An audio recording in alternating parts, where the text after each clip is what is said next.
Alrighty, we're gonna go ahead and get going. I think I have all my settings right today. My color is not completely fucked up. Make sure everything else is good here.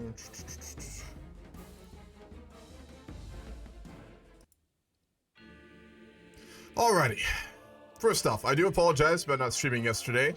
I think I'm gonna probably stop streaming on Saturdays. I've got stuff I tend to do that day now. In addition to that, I've really been doing a lot of thinking about kind of like what I want to do going forward. And I like streaming a lot, and I definitely want to do it, but I actually enjoy YouTube a bit more, I'm going to be honest. So I've been thinking about how I want to do things, and I think I'm going to go to streaming 1 day a week. It'll be a long one. It'll be the 8 hours on Sundays.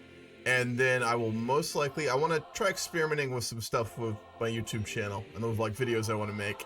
And a lot of that, I can't really do it live, to be honest. I could, it just won't be very good to what I want to do.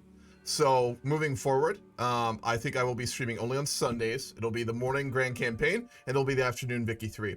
I will put out lots of content, but it's going to be on YouTube. I'm working on a lot of tutorials. That's another reason I really just didn't have time yesterday, as I set probably an over-ambitious amount of videos I want to do for the Victoria 3 update and then the Stellaris update next month. And, yeah, I've gotten a bunch done, but I wanted to do too much, and it is what it is, so I need to work on this. Point being, moving forward, I think I'll be streaming on Sundays. I may do the occasional unprompted stream now and then, but I want to try making some new types of videos and stuff like that, and I want to focus a bit more on YouTube. So just a heads up about that. I want to clear that out real quick before we get going. Hope everyone is doing good today. What's up, Olmos? What's up, E10 Slow? Do I remember you? I don't remember your name.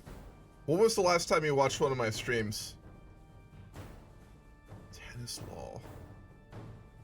Oh, did you have the same username? A simple man, when I see Sardinia in my email box, I simply click. Hell yeah. Alright, what's up, guys? We are going to continue with the Grand Campaign today. For some fucking reason, King Lisandro's strong arm is still alive. He's 65. We've had a habit of our leaders dying young, and I've gotten used to it, so it's just really weird to still have a character this old. That being said, he's by far been my favorite character. He's been the most interesting. Not a good man, obviously, but an interesting one, most certainly. When we left off last time, we had just found out that our son-in-law of, I think, our second daughter?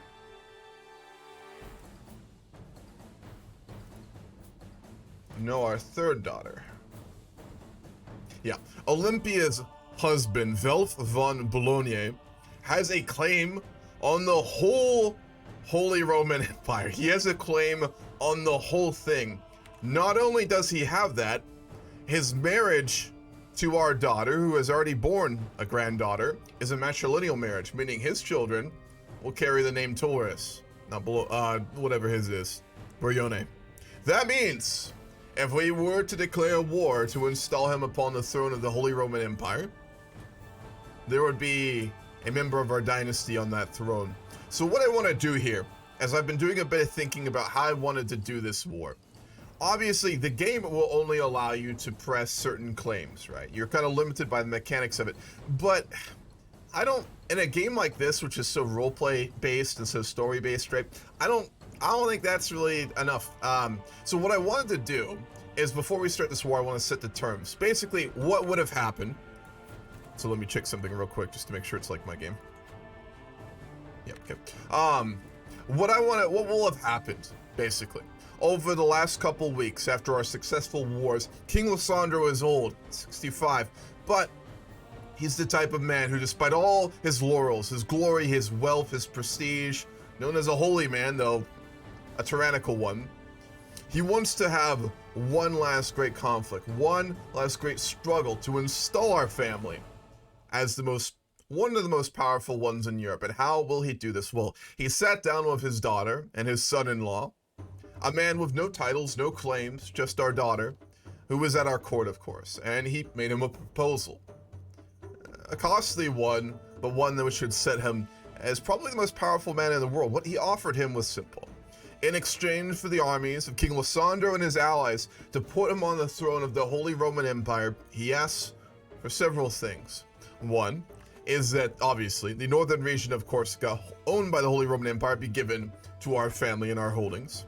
Two, the HRE is to release all holdings outside of Germania, Austria, and the Denmark. So basically the Swedish territories, the Polish eastern ones, the Balkan ones, the Italian ones, and the southern French ones, and the Iberian holdings will all be given independent status. We want a separate independent kingdom in southern France to offset our rivals there. We want these to be released into Castile, which is of course of our own family, and we want the other states in Italy to be released so that they can be Italian, not underneath the Pope, but separate. Obviously, we can't press all those claims in a war in CK3, but given, I think it would be very realistic for King Lisandro to demand something like this, that's what we're going to do. So when we fight this war, we will install him obviously with our claims, but if we succeed, I will make the edits in the save for next session to be able to do that. So just a heads up. That's a bit of a background. I did some thinking. I want to outline that in RP terms. So yeah, we'll go from there. Oh, French Kaiser Redux. Oh yeah, that was like a week or two ago. I don't remember your name. I do apologize about that. But how's it going? Atanislaw? Atens. I'm gonna go with Atens. I hope you're okay with that. What's up, Cheese? What's up, Susie? What's up, Trucker Nero? What's up, Texas? I just deemed you about the stream didn't start. Oh yeah, I was working on a roleplay post. I did start a bit late today as well. I got home from, I was out of town, seeing someone, and I had to get my post done for later today for Victoria 3, given we just won World War 1, so I got that done. Pretty happy with it. Okay, let's go ahead and get going. So we're going to wait a little bit longer, and then I am going to declare the war for the Holy Roman Empire. At the moment, we're just really preparing. We're getting the last of our alliances figured out. I think we have most of what we want. What the fuck are our alliances? We can see it if we try and declare the war. Yeah, so we can call England, Bavaria, Brabant, and Norfolk. We'll need one more big ally, I think, to fight this war. Do we have any unmarried children? We do not. We have our granddaughter, who is our heir. We could find her a match. I'd optimally like to get one with Poland, given that I think that they would most likely be interesting in seeing the division of the Holy Roman Empire. So let's see if they have any children we could betroth to. They... doesn't look like it, unfortunately. Hold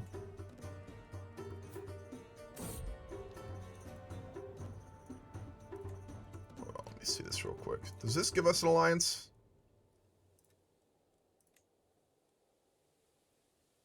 It will not. That's unfortunate. Let me think here. We need one more big alliance. We need to negotiate something. Our armies are vast, but I frankly don't know if they will be enough here. There's not many options. We're feuding with Barcelona. We're feuding with France. There's really only Poland. Let me see. Is there any way? Our grandson and one of his family, perhaps?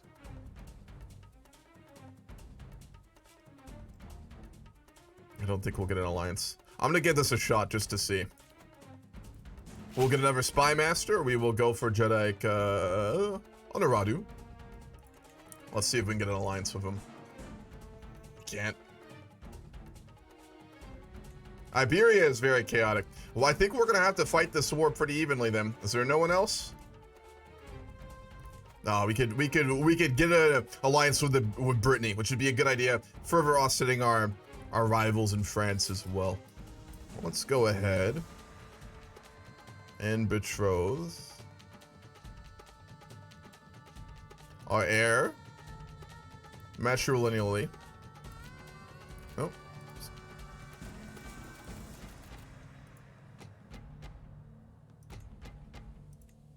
His firstborn son. We can do that. I think it's his firstborn son. No, his third son. Or second? It's his second son. Prince Eocelian of Brittany. We could get him a matrilineal marriage with our granddaughter, who will be the next queen of Sardinia. He has a vast army. He would offset the French, and is needed if we want to install our son-in-law on the throne of the Holy Roman Empire. So we will go ahead and do this.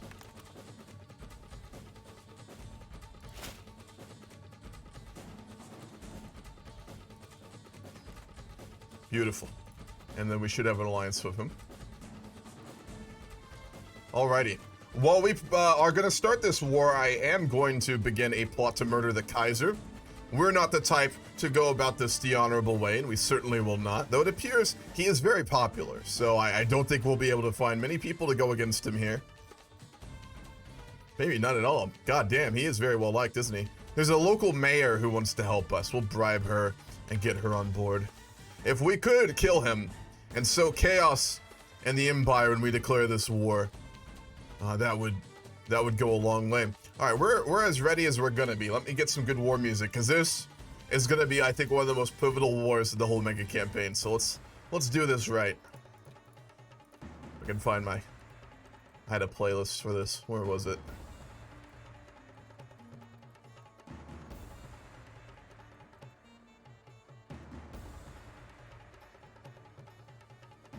Where art thou?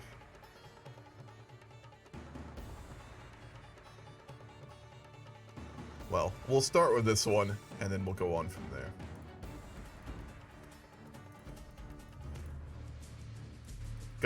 Gotta play the song. Alrighty, ladies and gentlemen. It is the end of the reign of King Lisandro, the strong arm. In his old years, victory, honor, prestige, a zealous man. He has seen much victory and defeat in his life. And now, in his old years, as he comes close to death, he seeks one last great war, one last great conflict for our house and for the future of our family, to install our son-in-law, that of our daughter, who will bear the name of our house upon the greatest throne in the world. The Holy Roman Empire itself. Kaiser Wenzel is a loved man, a great man even, one of the most learned men in the world. But will his intelligence and will his power and love of his people save him from the armies of many in Europe who fear the power of the empire? This war will define the future of our house. A defeat here could spell the empire going all across Europe, but if we were to install our own line and break it up, we could see a future that our house will be dominant in. This is probably going to be one of the most important wars in the mega campaign. Make sure to click the right button. Ladies and gentlemen, let's fucking do it. Call every single ally we can. All of our dynasty members. Oh, he will not join it. Oh, because he's in the HRE, isn't he? Every single one. We can call the Bulgarian, our cousin we installed too. All of our allies. The Bavarians will not join. The English will. And the Prince of England. Alrighty. There's several in the HRE who we're not going to get on our side, which is unfortunate, but not the most surprising. Alright. Call the banners. Our army, it is great, but their army is massive. So this will be a tough war. I think our best bet is going to be to lay siege to southern France, and then from there move our forces up and take the lowlands. We'll need to siege the capital if we want to win this war. There's no way around that.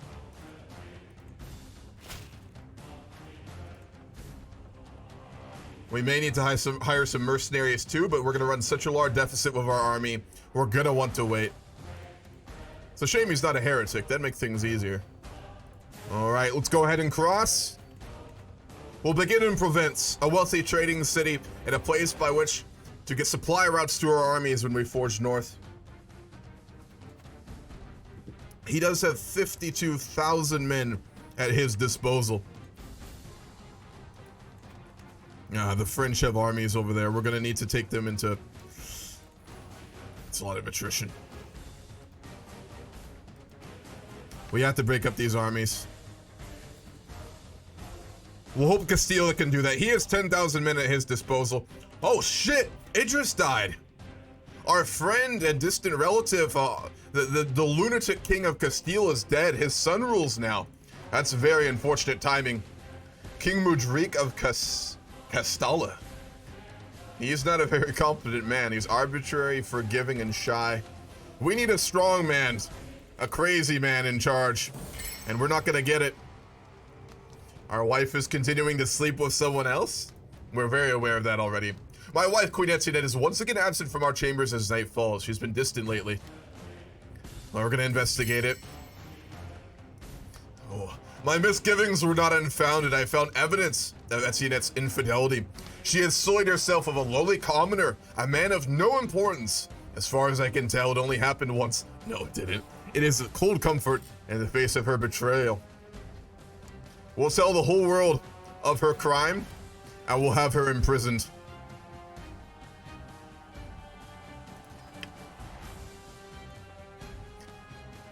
We'll have to ask for a divorce as well. Let's see if we can get one from the Pope. He will give us one. We're gonna divorce our wife for her infidelity after we finally confirmed it. And we will keep her in our prisons permanently.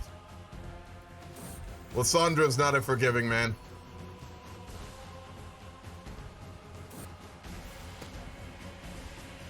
Oh, heir and granddaughter's come of age. She's a flamboyant trickster. Really not that competent, is she? Gregarious, calm, and humble. Dyscalculic, but she is very intelligent, so that's something.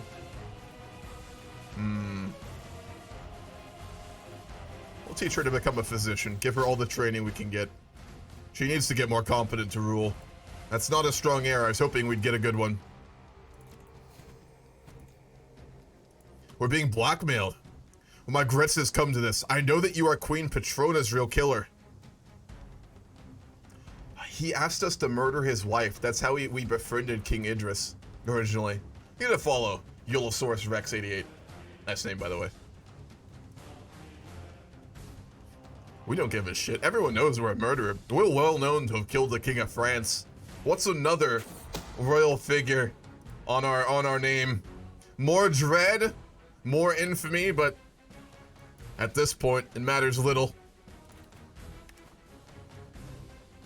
All right, when we finish these sieges, we're gonna go ahead and range south across southern France, and from there, we're gonna attempt to defeat these major armies. It would go a long way here.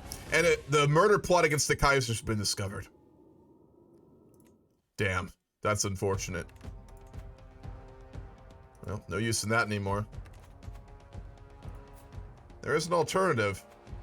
He has only one son.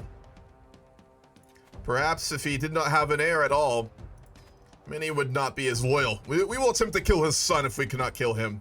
And there's many who would aid us in this. The Dauphin will help. The Duke of Hesse. The Duke of Verona. Many do not like his son, it seems.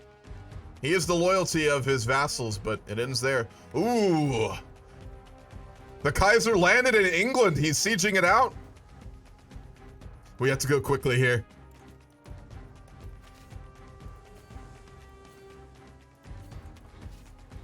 The siege of Provence is almost over. We've taken Montpellier in southern France. We took a brooch from the Duke there. We're gonna meet up our armies, finish the siege of Beliers, and then we are gonna face those armies. Once we've defeated those, I see no reason for us not to go through French territory and lay siege to the capital of the empire. We do have the advantage right now, as it is our allies in England taking the brunt of the Kaiser's armies.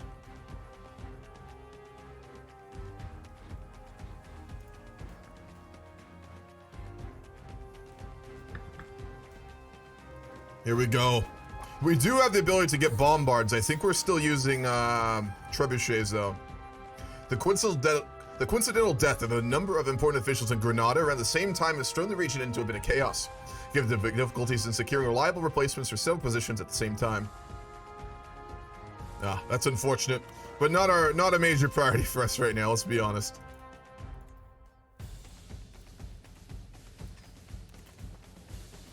We took the siege.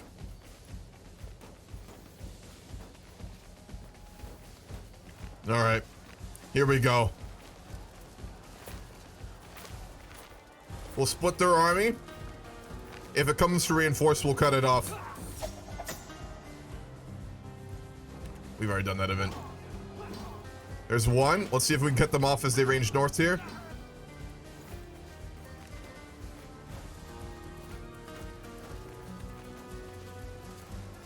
Here we go. We're going to get a large battle here. Let's bring up our reinforcements. We have to be careful not to lose any of these. Ooh, this will be close.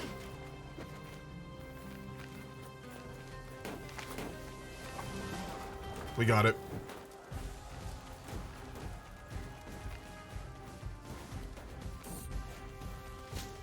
Cipriana de Torres is back from several months, training to be a novice physician. Wonderful. She actually did get a little bit of training. That's good. It'll be useful when she becomes queen. The more competent she becomes, the more secure our future will be. So that's the Pope for gold. Apparently he wants to support our war against the Kaiser. Not the only one fearing such a dangerous empire. Go ahead and repair a couple of these real quick too, so they don't break.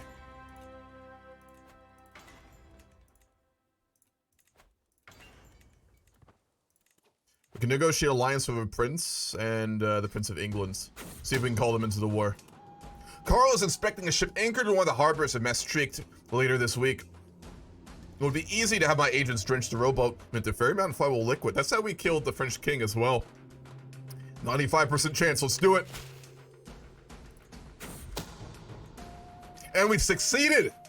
The only living child and heir of the Kaiser is the Kaiser Wenzel the Smelly. Man has 50 learning, probably the most educated man in the world, and that's what he's going to be remembered by. That's about right. He has no living heirs. No heirs at all. At 74, he will not have another child. I'm sure there will be many who are going to be reconsidering their loyalties given that, one would hope. There's a 61-year-old woman from France trying to seduce us. We definitely have blue balls, but we'll be fucking damned and continue to have them before we fuck up another French woman. Our history with the French is a little too salty, a little too much. That's a big fucking fort in Carcassonne, isn't it? Goddamn. Our armies are entrenched in the south of France, but we are making good time.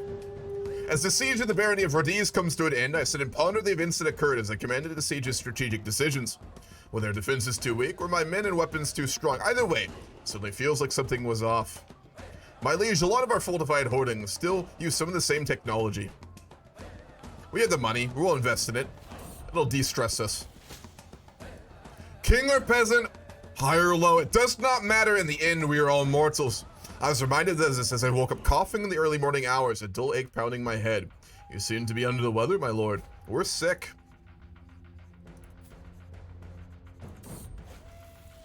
Good.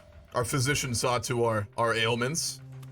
But we're at that age. I mean, sickness can quickly overtake us if we're not careful. Now, we are leading our men on campaign right now.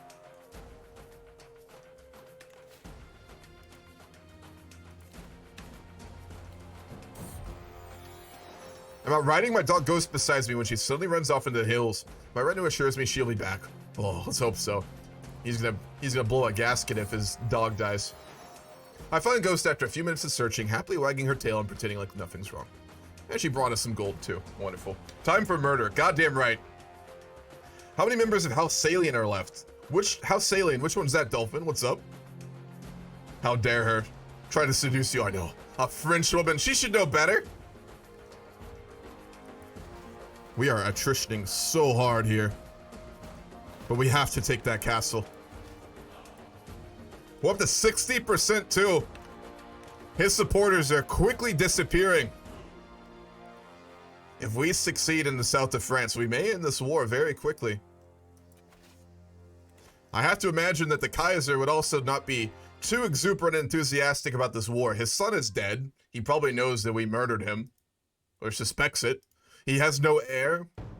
He is an old man. I think King Lisandro would at this point write him a letter offering him terms, peaceful retirement, and a small holding in Germania if he was to give up at this point. We wouldn't be too harsh of our claims. We have no hatred for the man.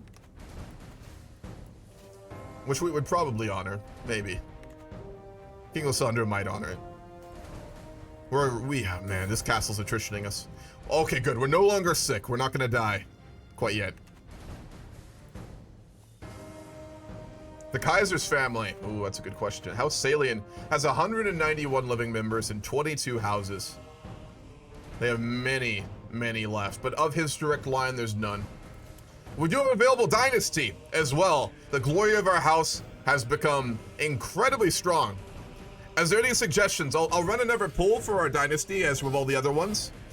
Any suggestions that you guys give, I'll put into a poll. So what do we think?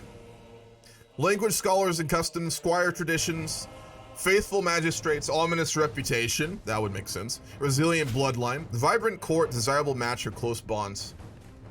Squire, warfare, kin. All right, see you around at Tinsel. We finished the siege over there. We'll go to Givadon. Well, we are about to finish the siege of Casanone too. I'm sure I'm saying that wrong. Someone's trying to kill our granddaughter. Probably House Boryone. Ominous reputation, warfare, or kin. Any others before I start the poll? A way shrine in Granada has recently gained fame for the blessing it supposedly granted on those who pray at it. Pilgrims and travelers are making their way there in droves, seeking the boons it provides.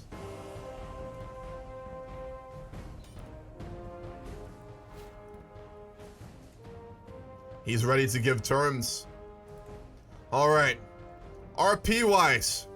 King Lisandro, having sieged out much of southern France and successfully murdered the last living child of the Kaiser, penned a letter sealed with the royal seal of our family and given quick speed by boat to England, where we know the Kaiser's armies were. In the letter, King Lisandro offered Kaiser good terms, telling him his family would be honored, his recently born daughter spared, and his own life given respite. We would offer him a holding of a reasonable sort in Germany if he would give up terms and give our son-in-law the throne of the Holy Roman Empire. As our siege is finished in the south of France, a reply was given. With the royal seal of the Holy Roman Empire, Kaiser Wenzel I of his name sought peace and offered terms of absolute surrender, given we honor our promises. And as such, we will succeed in installing our son-in-law upon the throne of the Holy Roman Empire. God damn, we actually succeeded.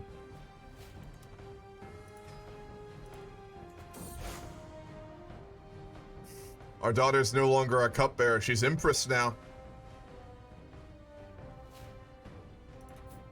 His heir is one of the Salian family. Our daughter needs to have another child. She needs to have a son. Is she pregnant? No, she's not. She's chaste. Oh no. She has only born a daughter, and the daughter's not going to inherit because, I mean, it's the HRE, so she needs to bear him a son very quickly. Wow. We actually fucking succeeded. He does have an heir. It's one of the Salian family, which is the one we just pushed out of power. Holy shit. Alrighty. Go back to regular music. Well, that actually went much quicker than I suspected. In less, I think a little over a year, King Lisandro the Strongarm, no, I think that was a couple of years actually, 3 or 4, successfully installed upon the throne of the Holy Roman Empire our son-in-law Kaiser Welf of House Boryone, married to our daughter the Empress. If she bores him a child of good standing, he will go on to inherit, and the throne of the empire will be ruled by a Torres. He has also agreed to honor his promises out of, you know, this stuff. Before next session, I'm going to edit it. So basically, the HRE is going to give away a separate kingdom. I'm going to probably make the kingdom of Lenguec or like something else in southern France. All this territory in Iberia will go to Castilia, and then I'm going to release a bunch of different states in Italy. I'll release a bunch of different states in Bosnia, and I'll release a bunch of different states in Eastern Europe as well as the Swedish ones. They'll keep Denmark. So the HRE would have lost all that territory right now. I don't want to go to an edit right at this moment, but that is currently the case. So the HRE has just been humbled dramatically. It's very quick border expansion halted, and a dramatic change in leadership. And with that, I'm going to start the poll. God damn.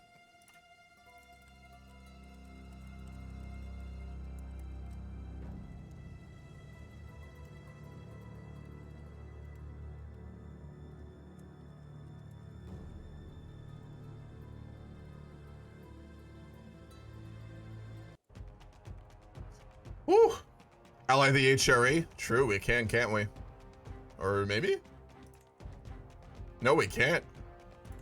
That's weird. We actually can't ally them. Damn. Nope, not an option. We'll ransom the Count of Carcassonne. He had a very strong castle, but we did break it. We lost a lot of soldiers at his gates, though. We're gonna... we can keep his contract how it is. We lost a couple knights in that war, so we'll need to hire new ones here. We've certainly got the gold for it. Can only hire one, actually. We'll repair the rest of our artifacts. And with that, I mean, we've done a lot in our life. King Lisandro is a very ambitious man, but I mean, there's not much left to really do. I mean, he's old.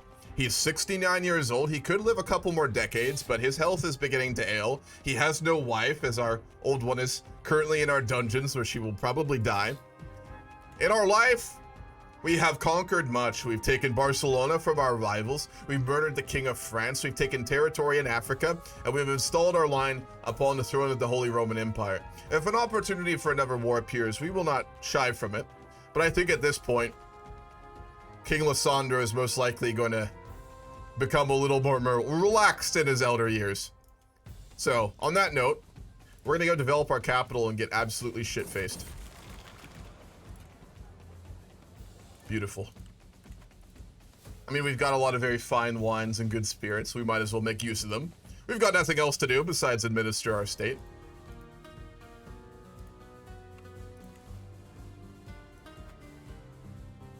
Let's go ahead and try and commission one last crown. We don't have a very good one, and given our power and the things we've achieved in our life, I think it is worthwhile that we attempt to do so. We're going to attempt to learn Italian. We're ambitious. In our older years, we may not be conquering, but we'll still try and achieve things. We'll get taught by Bertoldo. We'll pet our dog. We'll go running as well. Work off some stress.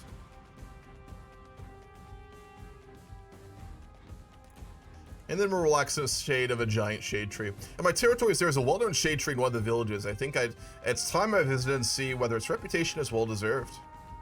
Shade trees are large trees that were planted with the purpose of providing shade under the canopy and crown, or happened to grow in a place where it became such a thing to people living nearby. It costs us a lot of money to go visit it. Yeah, we went and relaxed under a tree. Why not? Night rivalries. We'll let them fight it out. There's a lot of these events I've seen so many times, I think we will skip some of them, but... Warfare! Warfare is won. Very well. We will get squire traditions, giving us monthly martial lifestyle experience, less likely to be wounded in battle, and a higher chance of gaining prowess as knights. Very well. We are very much a military family at this point, so that does check out. Alrighty. How's our granddaughter doing? We need to find a way to get her more experience. She's 19. We'll get her a place on our council. We'll look at that in a moment. This is ridiculous, Clodomish protests. As the keeper of the king's personal collection, I have a responsibility to ensure the quality of your work. You'll see it once it's finished, Richard retorts. You should leave a man to his work when he is forging a crown fit for royalty. We'll get him to ensure it. And it lowered the quality. God damn it, we could not make a good crown to save our life, I swear. Alright, let's find her a place in our court. She's got a intrigue focus. I think we're gonna make her our spy master. We can trust her. Hopefully. She is our heir. Where is our daughter? There she is. Cipriana de Torres will become our spy master. Perfect. That'll get her some experience. She's gonna need to have a... If she can't derive power from charisma or from martial prowess. She'll have to take it in the form of scheming and underhanded tactics, something we've used much in our life, so we'd definitely encourage that in her. Not a day goes by without some new inconsequential matter being brought to my attention in court. Today it seems like it is Kiradori Zur's and Kiradori Sarduro's turn to waste my time with a petty dispute. The more I listen to their reasons, the more I'm convinced the entire hearing is beneath my concern. We'll get the guards to drag them out. We'd definitely be quite arrogant at this point, let's be honest. Does papacy have Libya? No, they do not. Actually, they do? Holy shit. Yeah, the papacy did take land in North Africa. Libya is owned by Pope Sergius V. He did do a war for it. Wow. We've got territory over there, too. Damn. A war against these guys definitely needs to happen in the future too, but I'm not in any rush. Wine is the best cure, true. What's up with Skova? Make some city planning while binging on booze. What could go wrong? He's competent and diligent. He just likes to be a little fucked up when he's drawing roads, you know? Sometimes the roads, they move a little bit weird when his line, you know, slips when he was a little too inebriated. But it just adds to the culture of Logadora. Our cities, you know, it adds to the mystique of it. Why are these roads so windy and not straight? Many would say it was a architectural choice. In reality, he was just really drunk when he drew the lines. But I mean, who can say? Who can say in history? You should give him have him give you Bastia so the kingdom is unified. Yeah, he's going to give us the rest of northern Corsica. The terms I set before the beginning of the war, which I will edit into the game, is the new Kaiser will have to release southern France. He'll give his Iberian holdings to Castile, which is our line as well. He'll release the Italian area, he'll release the Eastern European areas, and he'll release the Swedish territories. But I have to wait to do a save edit on that. Do we want to name our crown after someone? Most certainly not. We'll name it after ourselves. Like I said, he'd be a very arrogant man at this point. Convert your lands? Why are you allowing these heathens to prosper? I don't believe they're actually heathens, but we can take a look. Yeah, they're all Catholic. There's only one area that we own that isn't Catholic right now, which is Valencia, so we will work on converting that. But the rest of it, all our North African holdings are Catholic. All the rulers there are Catholic as well. They're just culturally and ethnically North African. I bump into a very grave-looking Richard, my metalsmith, hoping that he doesn't bring ill news of the splendid crown he should soon have ready for me. There you are, my liege. I've hit a wall in my work. Nothing major. My ideas have gone to ground as the pressure mounts. I just need some inspiration. Now, we can help him with that. Let's go get shit-faced. He got an inspiration, and the quality of the crown increased. We went drinking together, and we gave him some ideas for the crown. We really like diamonds, so maybe that'll help. Diamonds are nice, and gold. A heathen? A heathen? Proposing an alliance? This must be a madman, or some heathen jest we don't understand. To the impressive King Lisandro of Sardinia. Despite our lack of bonds by blood, I believe we both stand to gain from an alliance. No. No. Where the fuck are you from? North African chic. Of some minor dispute. Now, we won't even honor that over response. Let's upgrade some of our holdings here. We have so much goddamn wealth. We'll upgrade our leisure palaces to max in Granada. Granada would just be incredibly beautiful. I mean, we've pumped so much money into it just in our own reign alone. And this time, Alhambra reaches its full beauty due to Christian leadership, not Muslim, as opposed to our own history. Oh, he made a really mediocre crown. One of these days, we'll get a proper crown. It's not going to be, I think, in his lifetime. We'll upgrade the walls of Barcelona. We'll upgrade the barracks of Valencia. And we will upgrade... Oh, no, I know that event. That's not good. Papal states have been very expansionist. They really have. They've grown a lot. It's three of the islands are Mulawadi. The Sultan alert would benefit from it due to geographic location, but Lisandro is now willing to agree. Oh boy. A face from long ago. I settle into my bed, as snug and comfortable as a babe betwixt its mother's breasts. But right as my heavy eyes are at last closing for some rest, I shoot up in bed as I see a figure sit down beside me. To my horror, it is none other than my deceased friend King Idris of Castalla.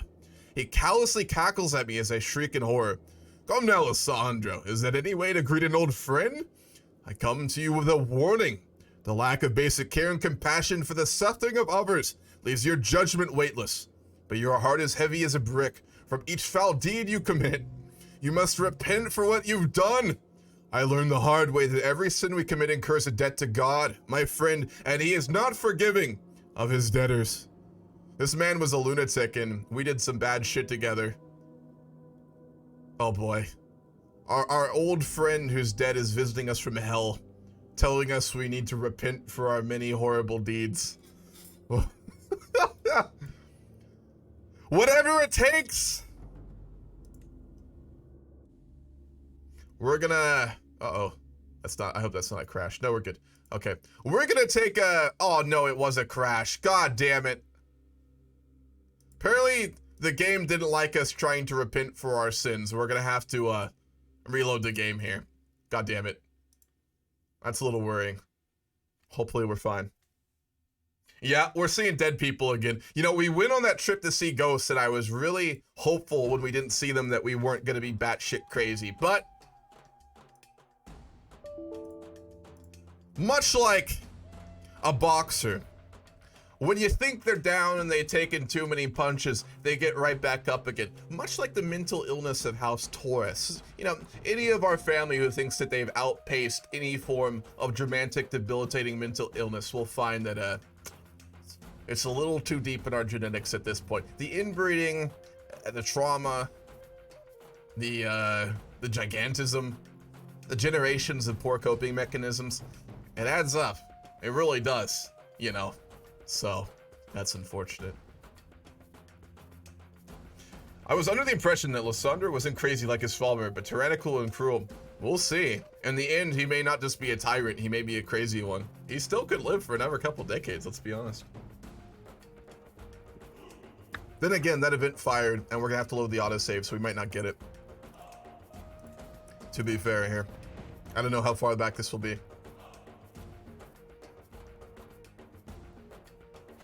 Actually loaded really fast. God damn. It took me like 15 minutes to load this like earlier today.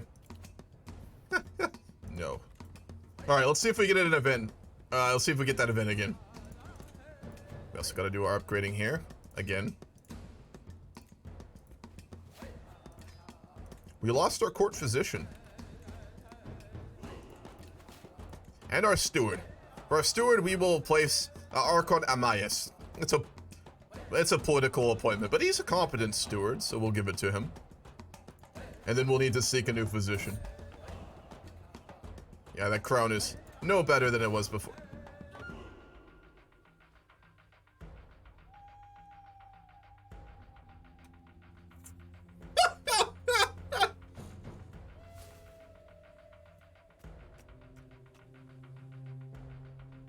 The game had other plans for us, it seems. Alrighty, I'm gonna play the song. Gotta play the song for moments like this. King Lisandro of Sardinia, Corsica, rests in the arms of the Lord. At 70 years of age, he drank himself to death. A zealous man, he fought for the glory of God against the heathens in one of the greatest holy wars of memory. Queen Cipriana ascends to the throne. Well spoken and outgoing, many expect Cipriana to have no problem charming the court to her side. We'll see about that. God damn, 70 years old. By far my favorite character. I mean, this man, he was a tyrant, he was evil, he was arrogant, he was sadistic, he was ambitious to the point of sociopathy. He put anyone he needed to in harm's way to get what he wanted. A horrible man, but he brought us to a height of power our family could only have dreamed of generations ago. We expanded much in the Mediterranean. We fought the heathens on many accounts. We installed one of our line upon the throne of Bulgaria, and in the end, we installed potentially one of our line on the throne of the Holy Roman Empire. He'll probably go down as the greatest leader of our dynasty, to be frank. The tyrant, the great tyrant king of House Torres. Alrighty. And with that, we have our first queen. Queen Cipriana of Sardinia. She was never meant to inherit. The firstborn son of our father, the late King Lisandro, was murdered, most likely by our rivals in France while crusading for God, for the Pope, and for our faith in the Holy Lands. Our father, knowing well that our grandmother, or potentially our grandmother, bore illegitimate children from other men. She actually may still be in prison. Is our grandmother in prison? She is, yeah. Hold on. Go back to regular music. We were, again, never meant to inherit. Our father was, of course, the firstborn heir, Prince Balthazar, a great man, but died young. We never knew him, nor our mother when we grew up very much. We were raised primarily by our grandfather, the king, who sought, in many ways, to give us a better upraising, moral values of a good Christian. But in the end, despite getting many of those good values, we're not the most confident. We're smart enough to know we lack many abilities that we will need to rule. We've inherited a vast kingdom, one that spreads across many areas not connected by land. We'll need to probably follow in our father's footsteps and find some manner by which to rule. And that's most likely going to be intrigue, as that's what we've been brought up with. We were trained in medicine by our father, sent to the famous medicinal academy in Rome when we were younger. We are also now betrothed to the second-born son, Prince Elisine of Brittany, the second-born son of the king there. A political marriage by our grandfather, in order to win the war, where one of our dynasty was placed on the throne of the Holy Roman Empire. We are gregarious, calm, and humble. A flamboyant trickster, a novice physician, dyscalculic. We cannot do numbers to save our life, but we're very intelligent. We have a sharp mind, and we're young, only 20 years of age. We will, of course, take an intrigue focus. Oof. There's a lot of ways we could go. She's already gone down the seductress path. We could do the Hohen route. I'll do a poll for this. Y'all gonna decide what route we're gonna go with her. I could play her a number of ways. There's a lot of ways we can go for. I'll do a quick poll. We can go with skullduggery, which is just going to be scheming basically constantly. Anyone who goes against us will murder. We'll use very underhanded tactics while keeping a facade of grace, right? We can go temptation, which is basically we just fuck whoever we want, and if we have a problem, we either fuck someone to get an agent, or, you know, we just hoe our way to keep power. Yeah, we can go that route. Or we can go intimidation, like our grandfather. We can just intimidate the fuck out of everyone. We can murder, torture, and intimidate everyone in our kingdom and beyond to fear us enough that our status as a woman will not be too harming. So, y'all gotta decide what route we go here.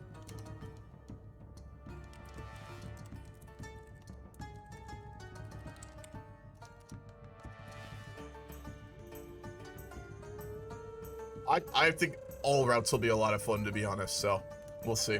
What's Exceptor? How you going? Third stream, hell yeah, man. Welcome. I hope you enjoy. Appreciate you catching the stream. All right, so what are we gonna do? 1 minute flash poll. Y'all gotta decide, and then we'll decide our path. While we do that, let's choose our council. This is gonna be really important. We have to keep our loyal vassals in power. We're actually very well liked. Our court grandeur is very high. Our court is incredibly prestigious. So we'll need to do some political appointments. Archon Orizzone of Corsica, we'll make our chancellor. He's very competent, and he really likes us too. He's a loyal man. For our steward, like our grandfather, we'll choose Archon Emmaus, who holds much of our North African territories for us. For our marshal, we need a strong man, and we'll go for Jedek Roderick of Mallorca, giving our Iberian vassals a representative in our court and council. And for our spy master, we'll go for loyalty, but also a strong man, Jedek Anuradu of Orburia, much like our grandfather, a learned man who can give us good counsel and help with any plots we may have. Skullduggery. Oh, what was the results of the poll? I'm curious. It won't show me on the screen for some reason. Oh, overwhelmingly skullduggery. Alrighty. Very well. We will use plotting and scheming to get what we want then. We'll become coronated. We haven't done that in quite a while. And we're asked for the Pope. We have a good relationship with the Pope in the past, but we'll see if that continues.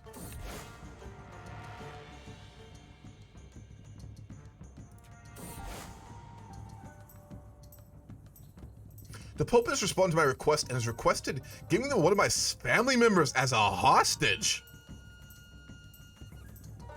The letter used flowery wording like this simply being an opportunity for them to enjoy his hospitality and learn of their lands, but it is clear that this is little more than the giving of a prisoner.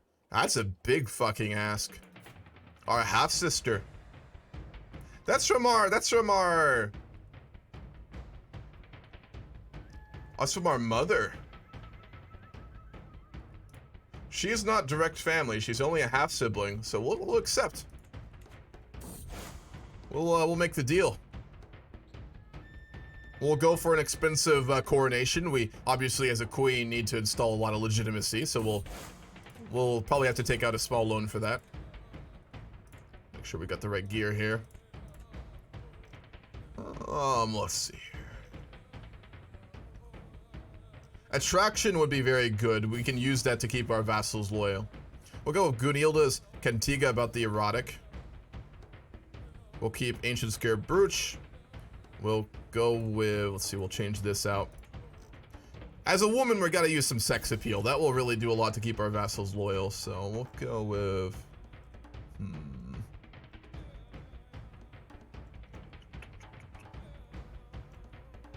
Greek Brooch. We'll go with, where is it? Occitanian Brooch. And then we will go with the Greek Brooch as well. That'll give us a lot of attraction bonus, which in CK3 mechanically, all characters can have an attraction to you if their sexuality is with it. So basically all of our heterosexual vassals are gonna really like us. I believe is how that works. I think? I thought that was how it worked. Let's look. Make sure I got that right.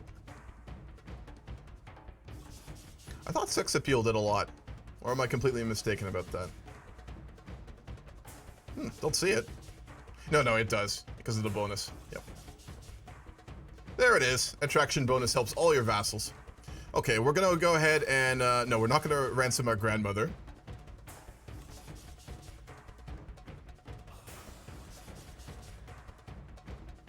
Dynastic Kinslayer. Who did he kill? He killed his own wife, who's one of our family. No, we'll let him do that. That's fine. We'll hire a physician or use Bortoldo. We'll go ahead and we don't have the money to repair that. We're not going to create duchies. We'll go with that for now. All right, we've got a good start. We have a fuck ton of events apparently. Oh, we have to choose what artifacts to put up here. We should have all the ones we had before, so there's no need to really change them, I think.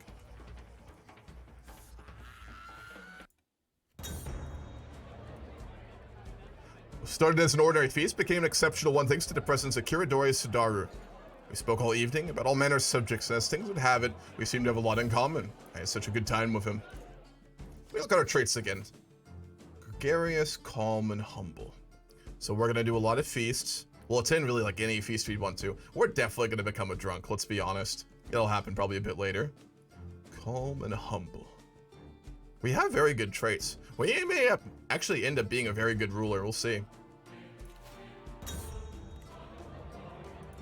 What did I promise last night? I cannot remember what led up to it, but I do remember slapping the back of my vassal, Kiradori Sudaru, and telling him I would do anything he asked. We'd keep our word. Oh boy, you can see the alcoholism already beginning. Oh boy. Wonderful, we had a good feast. The Pope says the words, and so do I. And a sudden solemnity falls upon my gathered court. It feels so trivial in the moment, as they approach and lay the crown upon my head, as if some words will truly make me queen, but still, I cannot deny the sudden rush it hits me, as I rise before my people. I entered a woman, and now I leave a queen. Beautiful. We were crowned by the Pope, which gives us a lot of legitimacy. Our relationship with the Pope has really done a lot to keep our leaders without a lot of revolts. We've had no actual, like, formal revolts so far. Knock on wood, but we'll see. Some populists, but... Though I doubted at first, I have become convinced through gossip court that King Guy wants my head. Ah! He definitely killed our father as well, by the way. Like, we know it was the French who probably killed our father, so He's seeking to continue down the line with us. All because of reciprocated rivalry. All of the Torres is game to him, but their association to me and this hatred has seeped from the head down throughout his entire false family. We're calm. But there's no way we can overlook what he did to our father and our dynasty. To be fair, our grandfather killed his father, and he killed our own. He's our nemesis. Oh boy. Also remember, our grandfather lost a duel to him, but when they had a mutual feast, because our family so intermarried, he beat him at 62 years old in an arm wrestling match, which is how our grandfather got his name. It's a very big HRE. We're gonna split it up though. We installed our son-in-law on the throne before our last character died. Oh, here we go. Guilt and shame have been plaguing me as of late. She's only like 22 and she's already, no, 20, and she suffered from a mental breakdown. All of my sins, my flaws, my failings, these dark thoughts distract me from responsibilities. We can become a fraudulent, we can become a drunk, or we can resist the impulses. Given we have hereditary alcoholism, we're gonna go for drinking. I thought it would take a while longer, but no. We became an alcoholic at 20. Fuck. That was quick, god damn. Well, we might as well go drink a little bit more, you know. Doesn't hurt.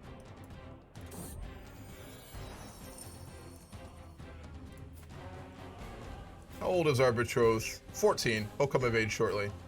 Humble, fickle, and impatient. Oh, we really wouldn't like him. We really wouldn't like him. That's gonna be a toxic-ass marriage. I am happily soaking in the bathroom, sharing deep reflections and salacious jokes with Kiride Sodaru. Interesting. As I feel all tension leave my body, I realize it's not the warm water loosening my muscles. I'm genuinely having fun. Or befriending one of our vassals, apparently bathing with him. Oh, well.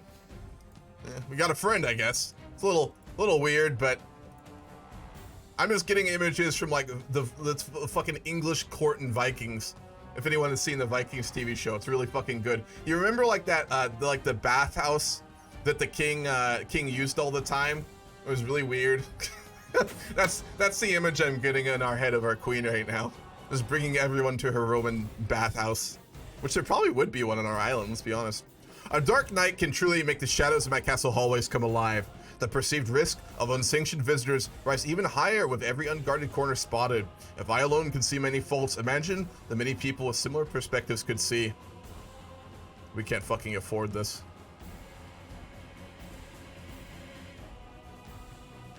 We'll hire some agents and go further into debt.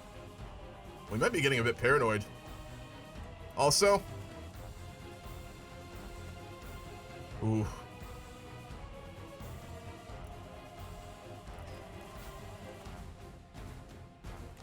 We're gonna begin a plot to murder King Guy. He's doing it to us, so it's only fair we do it back.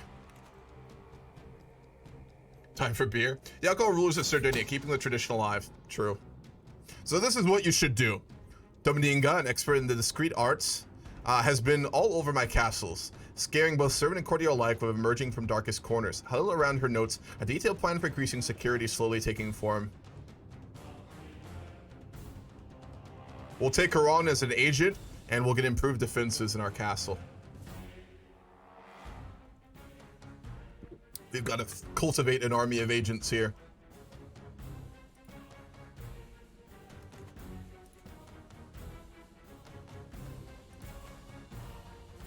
Learning over might. What's our family's motto? I forget. Safety under a truthful. Grammatically questionable, but it works. At first I thought they were merely idiosyncrasies, but it is a clear one of my many servants at court has been furtively signaling me. Yugone. A rapacious absolver. I approach him with my guards at a quiet moment, and he whispers conspiratorially, "Great Queen, my name is Yugane. We overhear much while waiting on your guests, and hardly even notice our presence." I look at him doubtfully, wondering whether I really want to hear what he says next. He returns to look, clearly unsure whether he is making a mistake. At last he swallows. "My lady, Shuddik Basu, your devious vassals attempted to murder Judesa Iyaju behind closed doors of our castle. I swear it with God as my witness." She is a heathen. Oh my god. Our inbred relatives in Basu have married a fucking heathen. Clearly the inbreeding has destroyed their mind, much like their face. We're not zealous though, so we'd like be judgmental but not really give a shit. We'll go ahead and take him on. We'll recruit him to our court. He's clearly going to be very useful to us. He likes us a lot. Also, what is the rank of our court right now? God damn it. We're going to get that bug for being not crowned.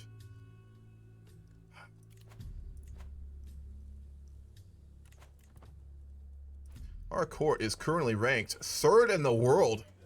Oh, we're still behind France. That's unacceptable. The French court is more prestigious. The Pope, of course, is the #1. That checks out. They're so fucking wealthy. Goddamn. I forgot about Eckbert's scheme bath. Yeah, those scenes are some of my favorites from Vikings. I mean, Vikings was such a good show. But I fucking love those scenes when they're in the bath and he was just like planning stupid fucking shit. So good.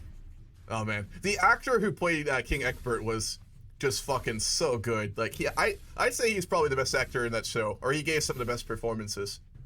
There were a lot of good actors in that show though. God damn, I miss Vikings. I stopped Vikings in season 3. I want to watch it again, but I don't have the motivation. That's fair. It's great. I mean, it's I'd say one of the best historical shows to date. It gets very alt history and weird at the end, to be fair. The last 2 seasons, it had interesting stuff, but the first couple were so good. Queen or peasant, high and low, it does not matter. In the end, we're all mortals. We are sick right now. Our physician improved our health, though. We don't have any children. Our heir is the Princess of Sardinia, whose children are not of her name. We can't let her... Oh man, we need an heir. This is bad, actually. We're in a really sketchy position here, to be honest. We need to get married, and we need to have some kids. Like, fuck. Sardinia has long and deep Roman traditions. They were amongst the last to de-Romanize, so a Roman bathhouse would definitely exist. For sure. Alright, RP-wise, if we get more bathing scenes, I just want everyone who's seen the show to just imagine Queen Cipriana basically being like King Egbert from Vikings and just fucking plotting in her Roman bathhouse. And being really arrogant about it, too. That's important. You gotta be arrogant about it. They did one season too much, true. Yeah, they dragged it on too long. The last season had good parts, but the plot was fucking dumb. We are no longer sick, good. Goddamn, we need to have a kid. Our line is so unsecure. We have a lot of fertility. But we're gonna go down the scheming route because we went to skullduggery. What we'll do at the start is she's a good woman. She's gregarious, calm, and humble. She'd be faithful. So I'm not gonna make her be an adulteress. She won't be an adulteress for now. What I think will most likely happen is, given our personality is so different from our to-be husbands, that marriage is gonna go really bad, and we're probably gonna end up, I don't know. I suspect that will not end well, but we'll see. Let's go ahead and get married to him anyway. Perfect. We don't have the money for a big wedding, but we kind of need to. We still need more legitimacy. We are the first female ruler, so we'll meet expectations. Nothing too crazy. Will my immediate family do that? We have a big family. Ah, Court Grandeur 10. Wonderful. King John of Brittany is a dear friend of mine, and I fear our wedding night would not be complete without him. Our husband wants to invite his father. Of course he can bring his father. Oh boy. These flowers are dreadful. That's what you call food. By God, this court is run by idiots. My soon-to-be father-in-law, King John of Brittany, has been haranguing my servants all morning, disagreeing with them. Oh God, that's why he asked for permission. He knows his father is a fucking cunt. An adulterer. A journaler, improvident. He's a very famous scholar, very learned, but he's fickle. Very fickle man. We're humble. We'll let him do what he wants. We haven't really come into our own as a leader quite yet. We're still young. We're still inexperienced. We know the dread and confidence of our grandfather. My father-in-law John approaches me with a worn chest. Smiling sadly, he says, "This wedding robe has been passed down through my family for generations. I wore it myself when I was wed to my own life. It would be great happiness if my son could wear it on his own wedding day. It's beautiful." Yeah, of course. I thought he was going to ask us to wear it. That'd be kind of a diplomatic insult, I think. But no, we're fine. Wonderful. Our marriage.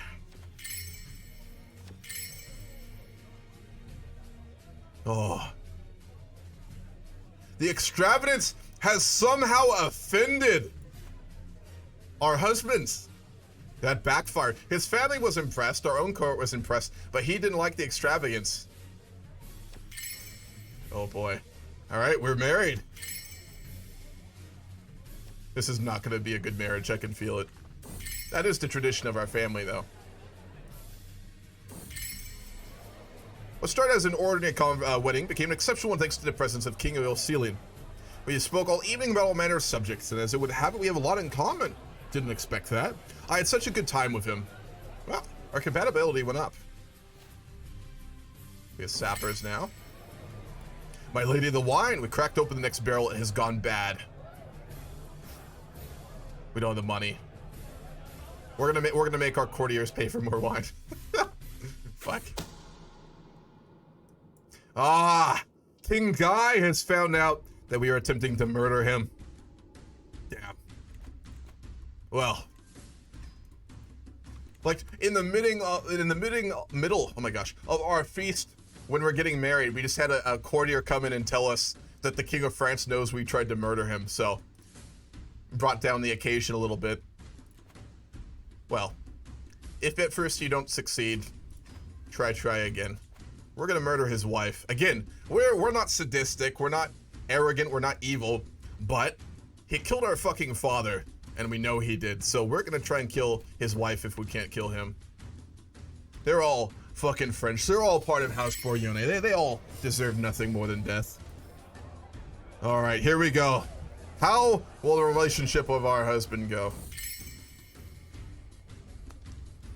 The door to our bedroom, blah, blah, blah. We finally still a question about our future seemed to settle silently in the room. At last, Elcelian looks up at me with a satisfied smile. What do you say, Cipriana? Shall we make this a habit? Oh, we actually became lovers. Damn. I thought this was going to be a really toxic marriage, but damn. We're actually going to have potentially a good marriage. Are we going to get an actually stable, good ruler? That just feels weird, man. That just feels weird. Alright. We will not exercise the tax on our commoners, so we will take more debt. That's fine. Okay. Well, we actually have a good marriage. Let's get him to, like, actually get some drippy clothing.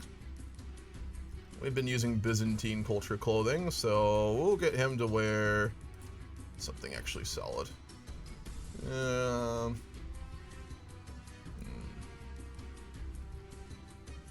There we go. That'll work. Hey, he's fucking young. He's 16. We're 22. And let's go ahead and hold court with that as well. We've done all the important things to start our reign. I'm faced with Basalu Spanu's sad eyes, which grew larger and more pitiful as his mother, a word I can't say, gently ushers him towards my throne. Queen! The boy has been at Roger's court with no one to watch over him since the disappearance of his father. Please look to his future. We're humble. We're calm. We're not a bad person. We'll take him on as our ward. Why not? My knight Seyfula stands before me, a hopeful expression on his face. He served our grandfather very well in combat. My lady, I couldn't help but notice in recent times the realm's finances have not been the healthiest. I'm willing to buy a minor settlement off your hands in exchange for a generous sum of gold. How many holdings do we have? We have 6. He has been very loyal to us. I think we'll say yes. We could use the money too. We'll try and ask for a bit more though. No, we're not greedy. We wouldn't do that. All right, we'll give him the holding. Why not? And that'll clear almost all of our debt up.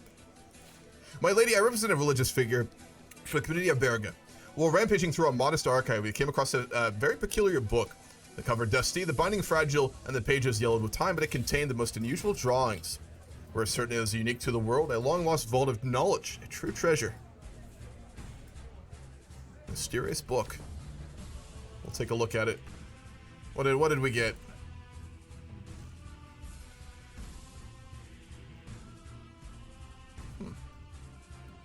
Not sure. We might not have gotten it. Or maybe it's just a modifier for the queen, perhaps.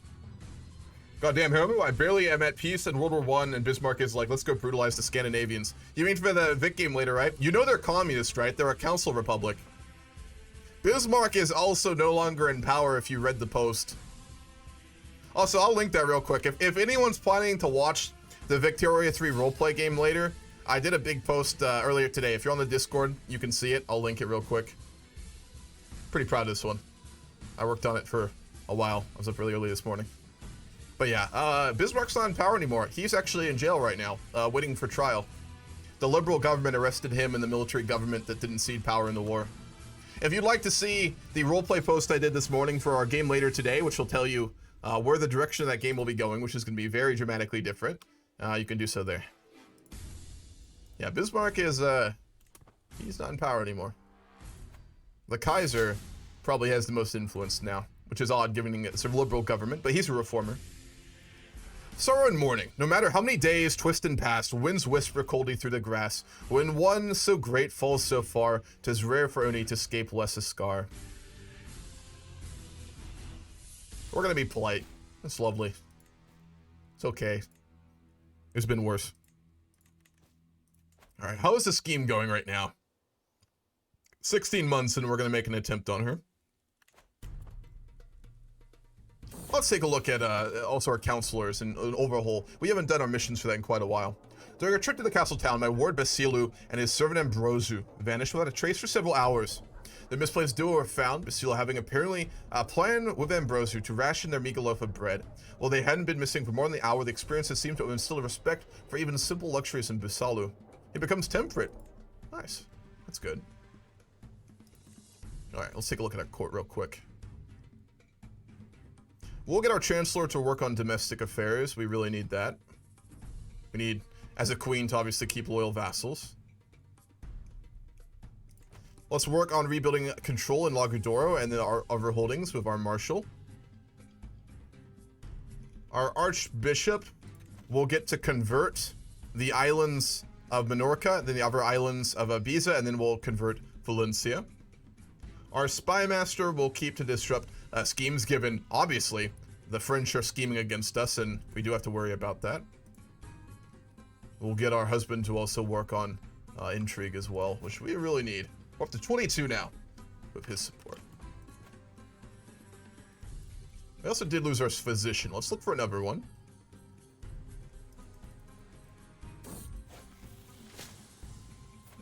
Maria is very competent. We'll hire her. She's fucking expensive. But you can't put a price on health, so we'll hire her. No factions. When we're out of debt, we'll go ahead and potentially hire some more court positions. We don't have a lot. Lady in Waiting's reduced stress. That's actually cool. Wonderful. Wonderful. Cipriana is pregnant. We can actually get hopefully a goddamn heir. Because our inheritance is very insecure right now. We really need a child. Cool.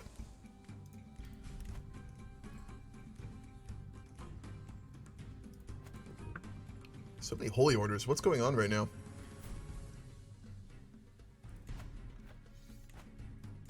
Is there a heathen in the HRE? Hessa's fucking huge. Also, look inside the HRE for a moment. This is actually pretty wild. I didn't notice this. Hessa is fucking massive. Well, Thuringia is huge. Frisia. Lombardy has grown to be huge. Bohemia is basically in like EU4 already, like EU4 size. That's interesting. We're going to make a kingdom out of that, of course.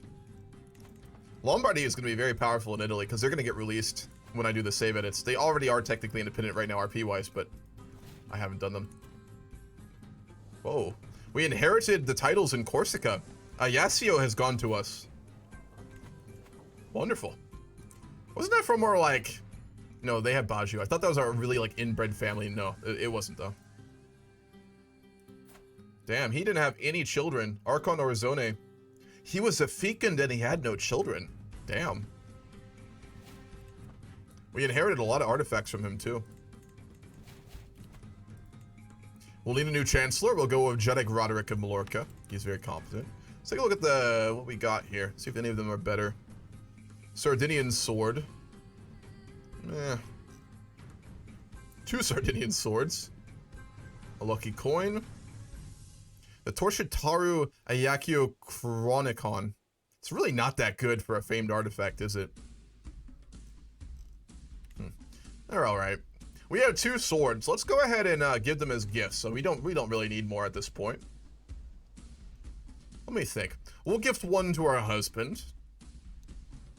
Given that we have a child, we're gonna celebrate it and we're gonna give him a Sardinian sword. Given that he's from Brittany originally, we'll give him a fine sword of our own make. With the other sword,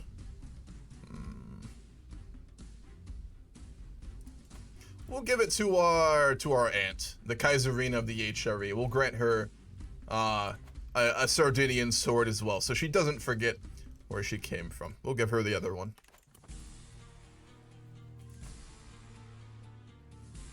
We can adopt a puppy. Let's go ahead and do it. Wonderful. All right, we need a dog name. Does anyone have a good name for a dog right now? We are going to adopt one. How's it going, Neemst? What is up? How are you doing? Rebels facilitating return to absolute monarchy. What could go wrong? Yeah, I wanted to RP out like historical, like 19th century liberals, Escova. It's going to be interesting. Because people like associate liberalism in the modern context with like its current form, but like liberals in the 19th century were very fucking different than how we perceive them to be now. So I'm gonna roleplay out 19th century liberals in power. Reformists, but jingoists and pro-monarchy. So it's gonna be interesting. Goddamn right, you are right. You know, our physician says that a bit of wine, even a lot of wines, are good for a child. So, you know, we should probably go drinking. Ghost 2.0. we can name our dog after our grandfather's dog.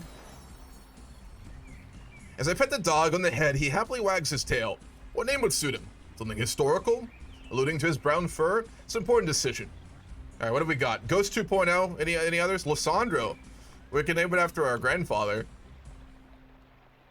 We'll go with Ghost then. We'll name him after our grandfather's dog. And yeah, we'll... we can't drink until August. God damn it. That's gonna fuck up our child. We can't drink while we're pregnant. That's gonna be a problem.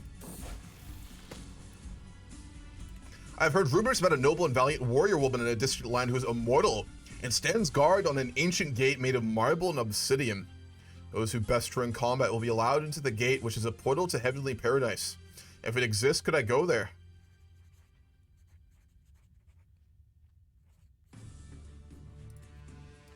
I wonder if that actually leads to an event chain. That reminds me of like the death event chain in CK2. Like the immortal deaths events you got in CK2 were my fucking favorite. Like it wasn't realistic, but they were so interesting and flavorful, it didn't matter. We had a daughter. Melissa. I don't know about that. Let's find her a different name.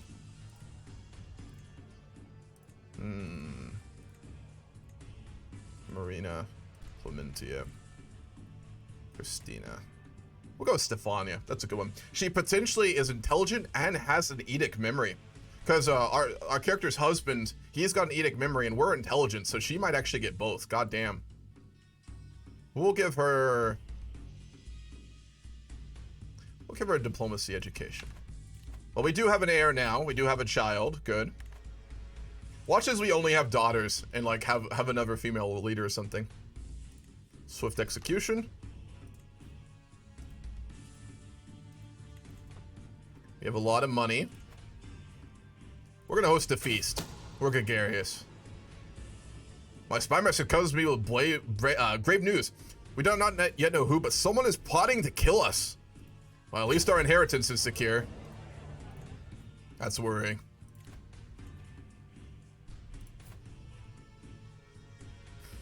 The Pope is offering back his prisoner to us, our half-sister, for 50 gold. We'll do it.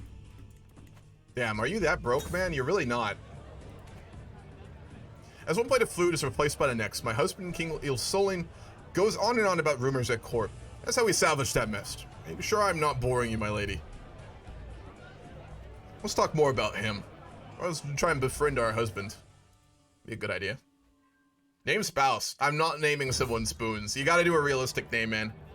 This is not like a casual meme playthrough, so you gotta do a real name. Calabrese. You're welcome to choose a name, Spoons, but you gotta do a realistic one. What started as an ordinary feast became an exceptional one, thanks to the presence of our husband. Nice. We're friends with him. He's our lover and our friend. We're actually having a healthy marriage? Fucking weird, man. God damn. Yeah, the popes have had drip for like 3 generations now. Like that boy. God damn. Deceitful, content, and vengeful. And a drunk. We need to go drinking with a pope. That'd be fun. Find out what kind of wine he enjoys.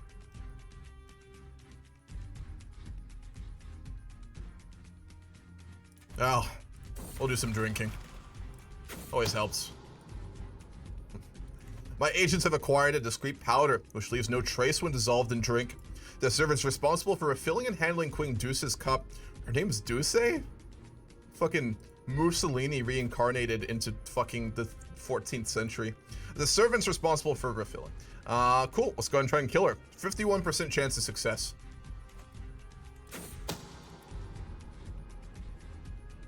She survived. And her servants told the whole world that we tried to do it. Wow. She's watchful. And we've gained dread. The whole world knows we tried to murder the Queen of France. God damn it. We're not very good at this, are we?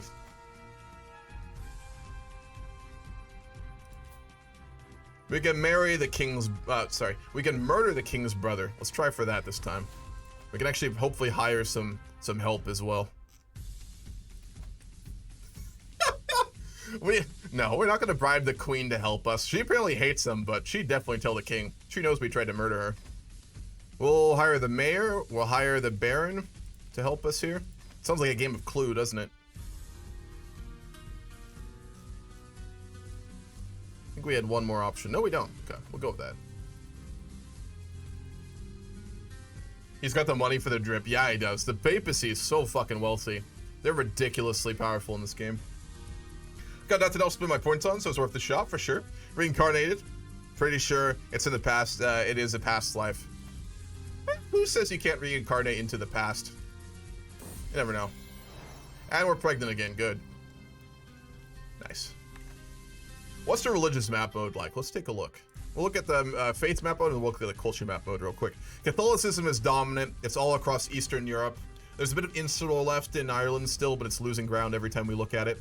Bit of Islam left. We need to definitely work on that. Orthodoxy is very strong. The Ilkhanate going Orthodoxy really helped it survive. And a lot of actually the Fertile Crescent's Orthodox as well. There's still Apostolic in southern Anatolia. There's some Maturidi as well there. That's the remnants of that Bulgarian sheik that our own family replaced during the Crusade. There's a little bit of Vitalism left in the north. Islam is dominant. Tengri still is holding out in modern day, probably Kazakhstan, I'd say. Orthodoxy is spread really far east. Holy shit. Oh, the Mongols converted to Orthodoxy. I forgot about that. That's going to be interesting in EU4. Orthodox fucking tribesmen in the steppe. God damn. Shavite is very dominant, which is the Hindu faith in India. Theravada Buddhism has actually grown very powerful as well in the east. Mahayana as well. Nungshos, another Buddhist faith. And the Nestorians still have a little bit. Oh my god, there's an Adamite. There's an Adamite in Ethiopia. I'm not going to look at them because I don't want to break TOS. I think I have the settings off, but... And then there's still a little bit of Judaism. Haymanot is left in Ethiopia as well. Damn. Islam has gotten so deep, though. Let's look at the culture map real quick, too. Uranus, Andalusian. Iberia is really interesting culturally. Greek still holding out. Bulgaria's grown a lot. Bulgarian. Mushriki Aghuz. Kurdish, Turco-Persian, Tajik. Persian is like on its last legs. That might disappear entirely here. Mongol. See if there's any other interesting ones here. Mashriki. Full of Pelosian. That's a Greek culture. Interesting. Adamite is like a faith where you basically don't believe in wearing clothing. They basically, I'll read the description for it actually. Do they have a description of it? The Adamites claim to have recaptured Adam and Eve's original state of innocence by shedding their clothing. They're all nudists. Groups of Adamites often live in a state of absolute lawlessness, claiming that due to this innocence, their actions can be neither good or evil. Yeah, they don't wear any clothing. It's the main thing. They're very hedonistic too. They're Christians, technically. Perhaps you'll see a very early heavenly kingdom. Yeah, true. It's possible. House of Sardinia. Sounds a little fishy. Just slow clap for that one. What DLC gives you the option to merge cultures? I think it's in the base game, actually. It might be Royal Court, but I think it's in the base game. I could be wrong, though. Adamite Star Demon. Orthodox Mongol throat singing music. Oh, fuck. I hadn't even considered that. Is that a thing? Hold on. Let's see what we got on YouTube. Orthodox chants and Mongolian throat singing. Just, it's worth a shot. No, no one did it.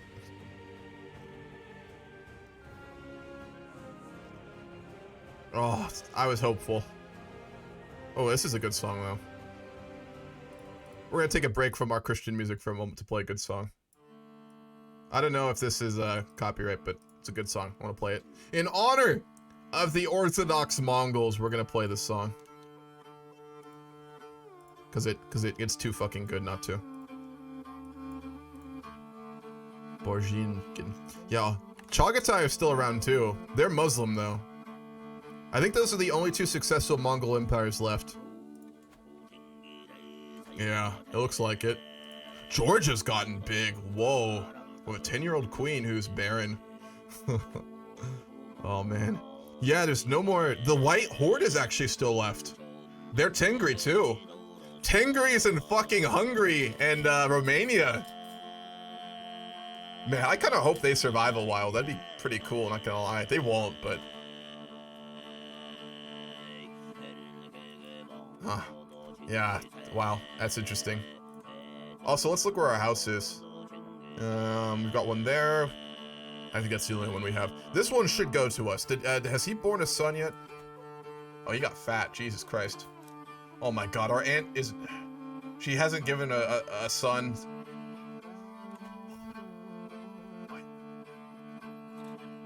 Oh boy. Oh, Holy Night Mongolian version. That fucking slap, not gonna lie. I wish I was born in 13th century Mongolian steppe right now. It'd be pretty chill. Yeah, Adamites are semi-anarchist. Yeah, definitely. Beachbody ready? I don't know, man. Every Adamite I've seen in this game has been fat as shit. I'm just saying. Ah, such a good song. Anyway.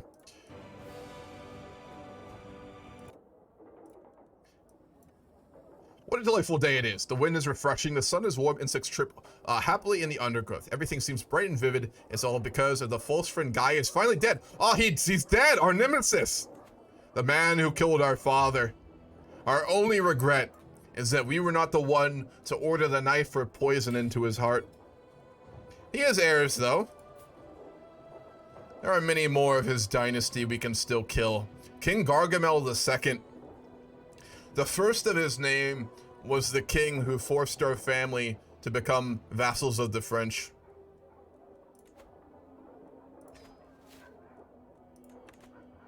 This is the best day of my life.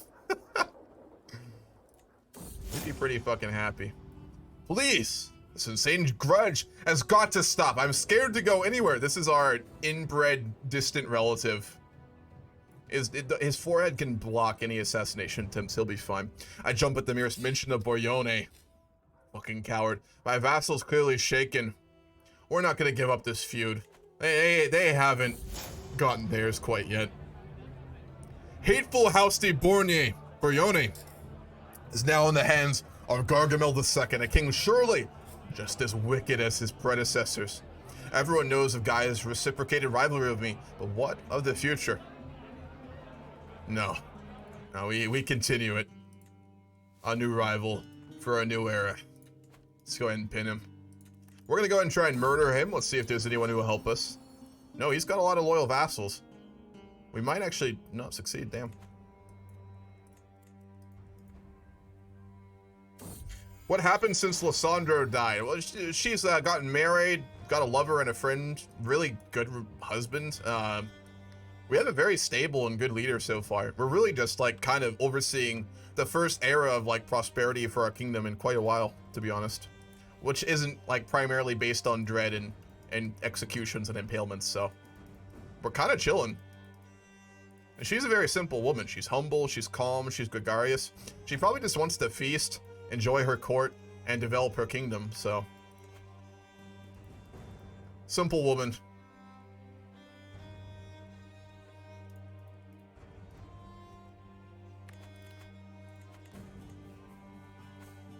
Let's see. We can invite someone. Good. A courtier of the king. We'll hire him. You lose stress because you're a drunkard. We're gonna go to a feast for our Jedek of Veziasio, who's also inbred. God damn it. Where are the casks? We also became a drunkard, by the way. I think some of our children are probably gonna have fetal alcohol syndrome, to be honest. Feast is dwindling down, and I find myself deep in conversation with my poised vassal Jedek Galut. He inquires about my opinion on the blessings of family, a subject he's interested in himself. Yeah, we'll talk about it. And we became friends with him. Good. We may be a schemer, but we do appear to have solid diplomacy too, which is going to be really important. And we apparently promised him something when we're drunk. Again. Just saying they think they are beach body ready. Yeah, that's accurate. True. I personally enjoy Mongolian singing very down to earth. Yeah, true. Fucking Mongolian music hits hard. Do you know the Who Escova? HU? They're fucking so good. It seems that not every servant at King Gargamel's court is blindly loyal. A word I can't say assures me that he is a way in, and a few coins in the right pockets go a long way. Ooh, that's fucking expensive. We don't have the money for that, so we're gonna say no. A new face is wandering around the throne room, occasionally giggling and jumping up and down the spot when he glances on some artwork representing Sardinians' ways. There's something off about this visitor. I cannot help but genuflect before you. I've devoted my life to approaching the culture of Sardinians. I only speak Sardinian Vulgal, eat Sardinian veal cuts, and have studied the blade in Sardinian fashion. My family has banned me from their home, claiming if I cannot do anything but obsess over the kingdom of Sardinia, I should live there instead.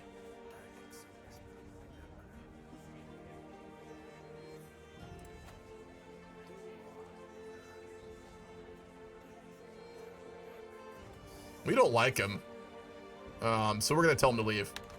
That's sketchy as fuck. We don't need some Sims. What's up, Bambi? How you doing? Simple woman that facilitates kinslaying. How can you manage that? Did you manage that 22 intrigue? Well, she's got a very competent husband who's helping out. That definitely goes a long way. And she's intelligent. I hope they give us Horse Lord's equivalent CK3. Nobad was one of my favorite CK2 features. I'd love to see it, but there's a lot of other features they need to do first, like goddamn. Wonderful, we had a great feast. We got drunk as fuck while in the late stages of our pregnancy. I'm sure that will not go wrong. We had a son! Oh, beautiful. All right, what will our son's name be? Our son and heir. He may be intelligent. He didn't get the edict in memory of his father, though. That's a shame. Content fool. Fuck. All right, what are we thinking? You just got up here. Yeah, it's early on the West Coast. Good morning. Benito, Alessandro. Solomon the Second. Oh, that's playing with fire, don't you think? Mario. Lazaro. Alessandro. Lisandro. We'll go with Lisandro the Second. We, our grandfather was the one who brought us up when our father died. He was a horrible man, but we would, as our mentor and our family member, would have loved him. So we'll go for Lisandro the Second. Is it automatic, or do I need to put second on the end? Make sure I spell this right too. Lisandro.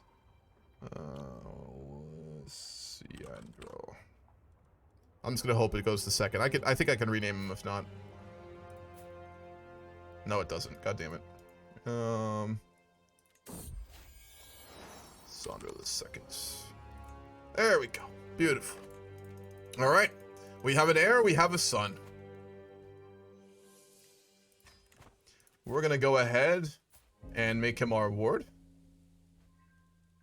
I think. Can we do that?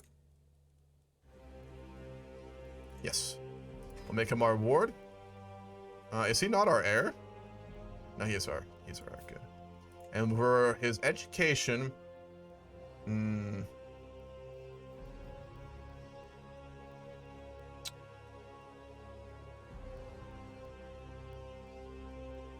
do a poll for this. How are we going to educate our son? What will the new generation of House Torres, assuming he's not fucking murdered by our rivals, well, what is it going to be? Why is my fucking Twitch not working? God damn it. Let me make a poll.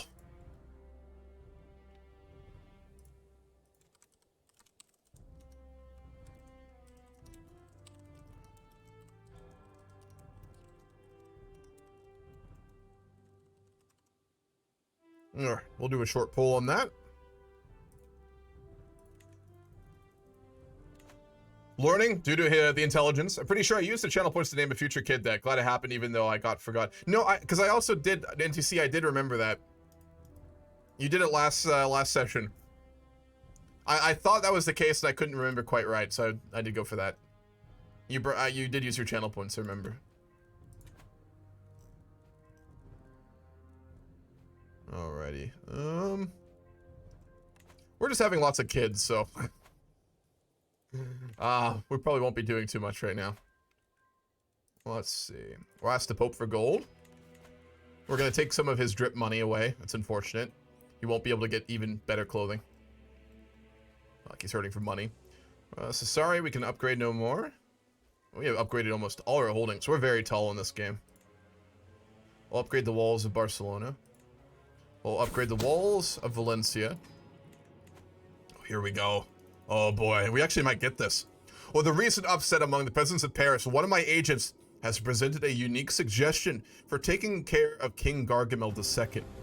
With a coin in the right pockets and agitators at every corner, we can stage an entire riot while the king is passing through the streets. Oh. Let's do it. Oh, he survived. My agitators successfully riled them up, but when the mob started rioting, Gargamel's soldiers cut them down and fled in terror. Many peasants were hanged, but thankfully, so were the agitators, which means the riot cannot be traced back to us. We failed. He's grown watchful, but we are going to continue. That man needs to die. We couldn't kill his father, and that family still owns us a pound of flesh. How the way it works? Hopefully Lisandro II can redeem his grandfather's name. Hopefully. Big shoes to fill. Stewardship. Alrighty. Where is our son? We'll give him...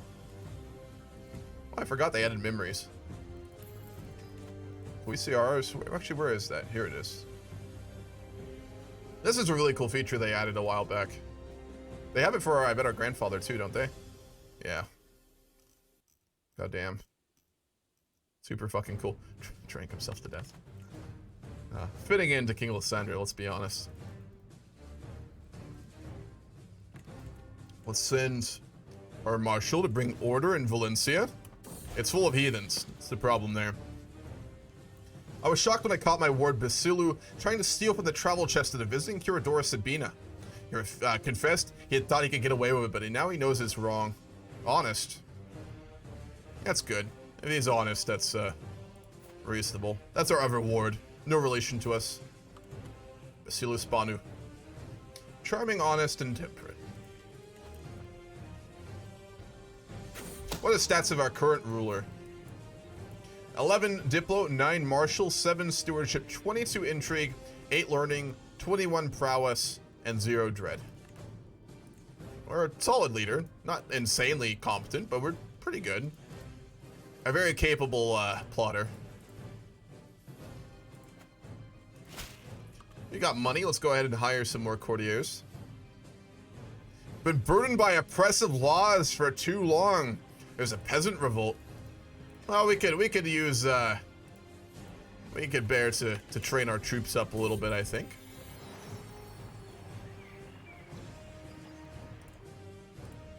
Let's send our well, yes, we'll send Saduru, our commander.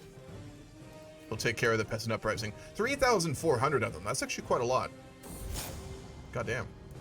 Our feud of House Boryone has been a disaster. We are no closer to revenge, and their outcomes only continue. If we're to end this vendetta properly, perhaps it's time to deliver the coup de grace. We can kill Guleme.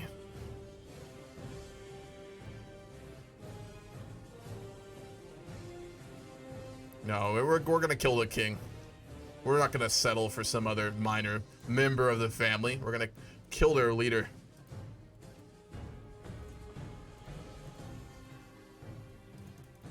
The low control was what was doing it, I think. We'll get that dealt with. Alright, we're gonna hire more courtiers. We'll get a lady in waiting. Dominga. She's one of our agents, actually. And then we'll get Maria for our lady in waiting. She's a genius. Wow, that's good to have around. We captured the leader of the peasant revolt. We're not gonna be brutal about this, but we'll garrote him. We'll have him executed. We can't have peasants rising up against us. We don't need to be a tyrant and a sadistic man like our grandfather, but we also do need to be strong. So we'll have him executed. Why would you honor that hag Domingo with position at court and not me? My courtier Ugane is livid. Did he want to be a lady in waiting? Is that the issue here? Is that a position you really wanted, man? He wants to be a bodyguard. He's not competent enough for any of this. Yeah, we're gonna tell him to fuck off. Okay, what else? We'll go for a court tutor for our children. We'll go for Bertoldo. He has a very good learning. We'll go for a seneschal. Go Ragnar.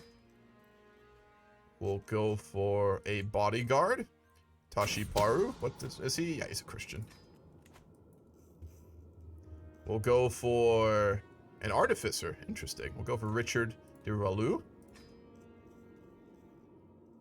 For our personal champion, we'll go for Tashi Poro as well. He has very good prowess. 21. Yeah.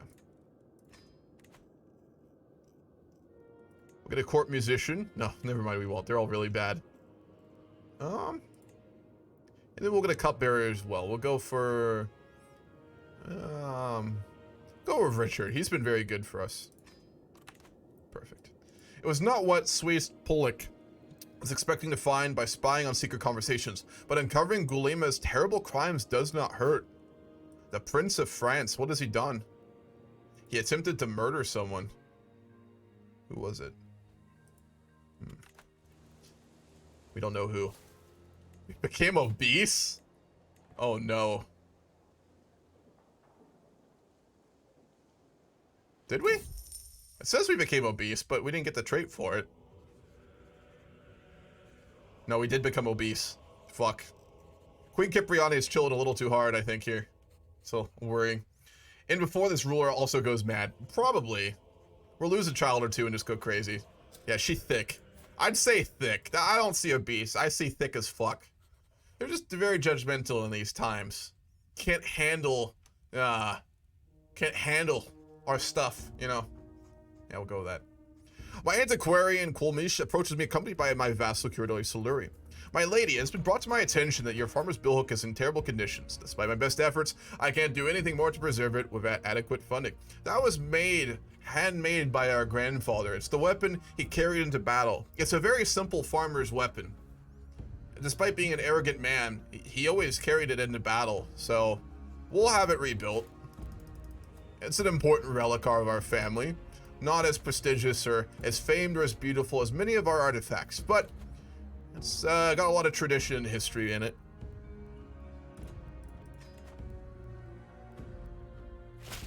Oh boy, peasant rabble again. I'm gonna follow Colby Shuri. Tries not to say the queen has a fat booty. She got a big ol' ass. I'll say it. She got a big fat ass.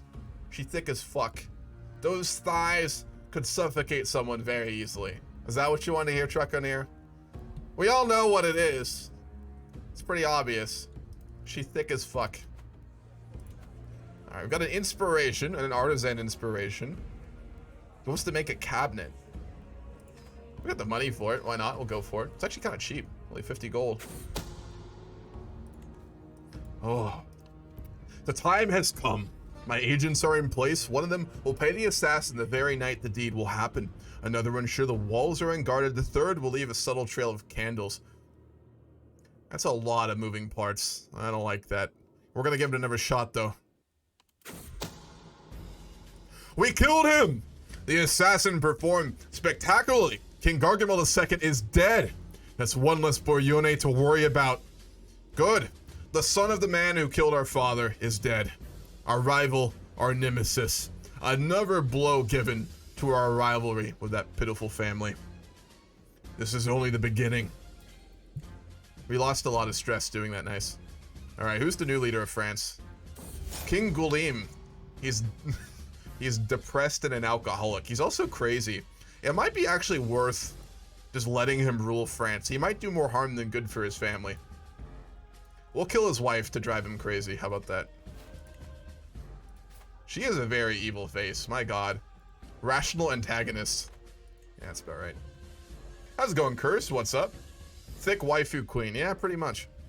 The easing of tensions, if that is possible, between myself and King Galima seem to confirm he has abandoned his vendetta against House Torres.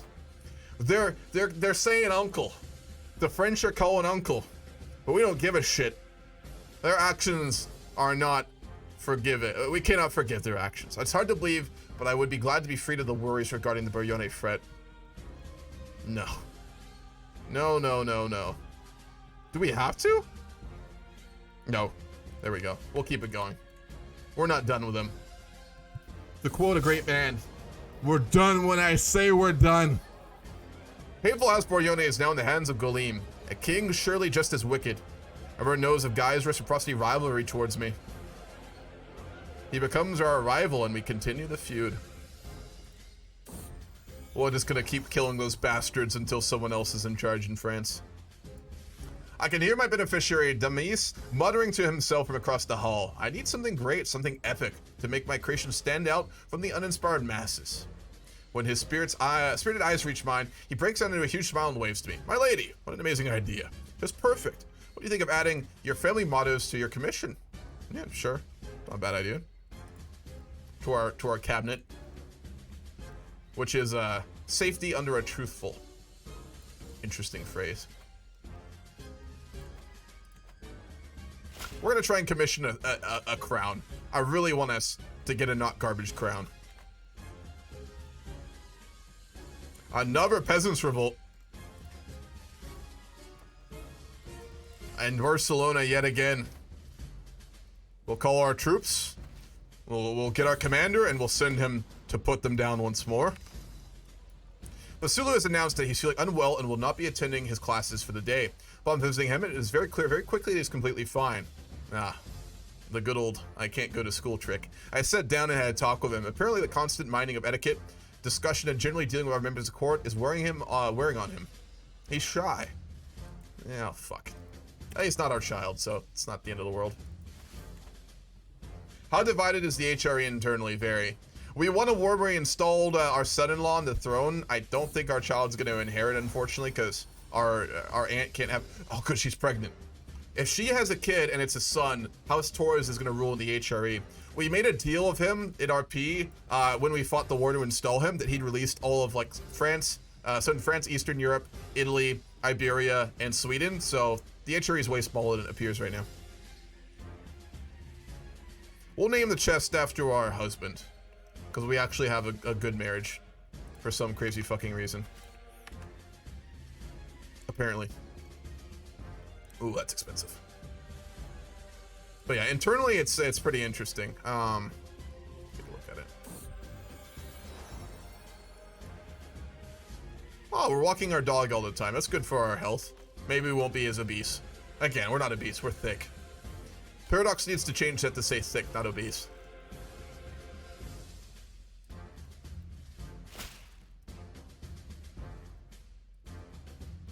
I've studied Sardinian vulgar language for many moons. I personally penned this missive under Sardinian script, a letter of friendship from a speaker of Berber. Again, we're not a zealot.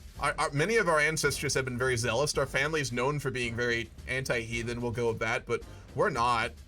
So, we'll send our regards. Again, we're not a zealous woman. We're humble. I don't know.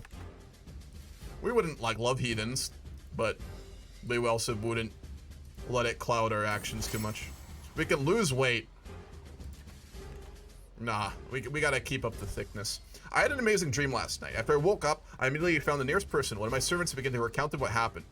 Except by the point I'd forgotten what had happened in my dream. I stumbled over my words and struggled to recall. Why is it often so easy to forget about what happens in the world of dreams? Fucking true, man. That does suck. When you have that good-ass dream and then you can't remember it. Oh, fucking sucks. Peasant revolt is over. Force demands, and we'll bring the soldiers home. Hey, what follows there, BG? How's it going, Killer Bunny? What's up, man? Good to see you. Is that Pocahontas? She's pretty white to be Pocahontas. I mean, even if we're going by, like, the Disney version. What's the Maghreb Kingdom? That's a good question. The existence of my plot to murder the queen has been discovered. Fuck. Well, we can blackmail the King of France. Let's do it. We can blackmail him and get a hook. We've got a hook. What can we do with that? We can arrange a marriage.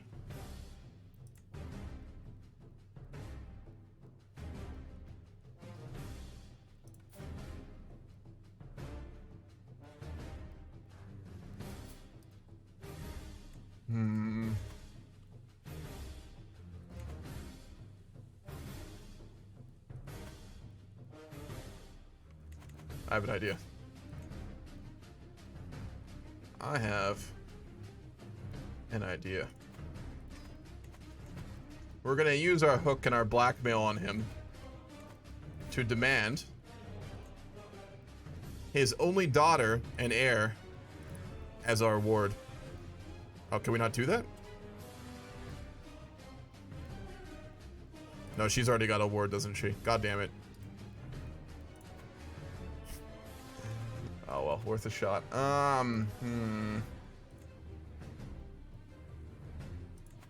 We're just gonna expose his secret. How about that? We'll blackmail him, and then we're gonna expose it. Publicly humiliate him. Is this pod racing? Absolutely, Tal. Yes. You're currently watching a stream of the original pod racer game from like 2001 when, right after Phantom Menace came out. You might be seeing something else, but you're hallucinating. Assassination. You know what's the most annoying thing is? When I'm having the most fascinating and amazing dream, I always wake up, the last bit of the dream is happening, which is the most interesting part. True. You always wake up at the best parts of dreams, and then you forget them. I used to keep a dream diary when I was younger. When I was like in my teens, I was really into lucid dreaming. Y'all know what that is? Lucid dreaming is like where like you know you're dreaming, so you're in a dream and you're like able either actively or inactively to like realize you're in a dream. It's really fun. Well, as a kid, I really got into that because I was talking to a girl at the time who was really into it. And at first I was just doing it to, you know, get closer. But I actually really got into it too because it was really fucking cool. She could do it really consistently. I never could, but I did all the strangest things to be able to like lucid dream when I was like younger. Like there's this thing like to do I remember I used to do to lucid dream, where I'd set an alarm for 4 a.m., which would wake me up, and then while I was really tired, I'd lay down on the floor. I had like a hardwood floor where I was living at the time, and then I'd go back to sleep. But like, it was so uncomfortable, like I would like keep my consciousness when I went back to sleep, and I could lucid dream that way. I didn't do it consistently, but I did it fairly often. It's fun, because when you lucid dream, you can do whatever the fuck you want, more or less. It's pretty cool. Anyway, makes it easier to remember. Have you ever dreamed about a Paradox game? Probably. I don't remember doing so. I'm sure I have. I'm sure I have. I've played it enough, but nothing comes to mind. Have you? I'm so into fantasy that I can't even realize that what I am seeing is not real and only a dream. Exactly. Exactly. When the time comes, my agents will need a safe escape route out of King Goleme's castle. We'll pay a hunter to do it. Ah, fuck. We need money. I've opened a very grave-looking Rhinebaron, my metalsmith, hoping that he doesn't bring any ill news of the splendid crown he should soon have ready for me. Oh, there you are, my liege. I've hit a wall in my work. Nothing major. My ideas have gone to ground as the pressure mounts. We can take him drinking. Yeah, it went higher quality. A little bit of alcohol always improves things. It made our son way better. We drank a bunch when we were pregnant, and our kid has come out much better. Alcohol makes everything better. Not like we have a problem or something. It's just, it's good for you. You know. People say we have a problem. They have the problem. They don't drink. It's good for your health. Everyone knows that. Time disappears at Damus' workshop. Oh no. Drinking mead as we excitedly discuss the cabinet he's creating. Okay, he's gonna try and seduce us here. He's 55. Very much not our type. We're loyal. And let's be honest, we're too fucking thick for him, too. Let's be real. So, no. No, we're not. We're not going to accept that. But we really want our chest, so we're not going to tell anyone about it.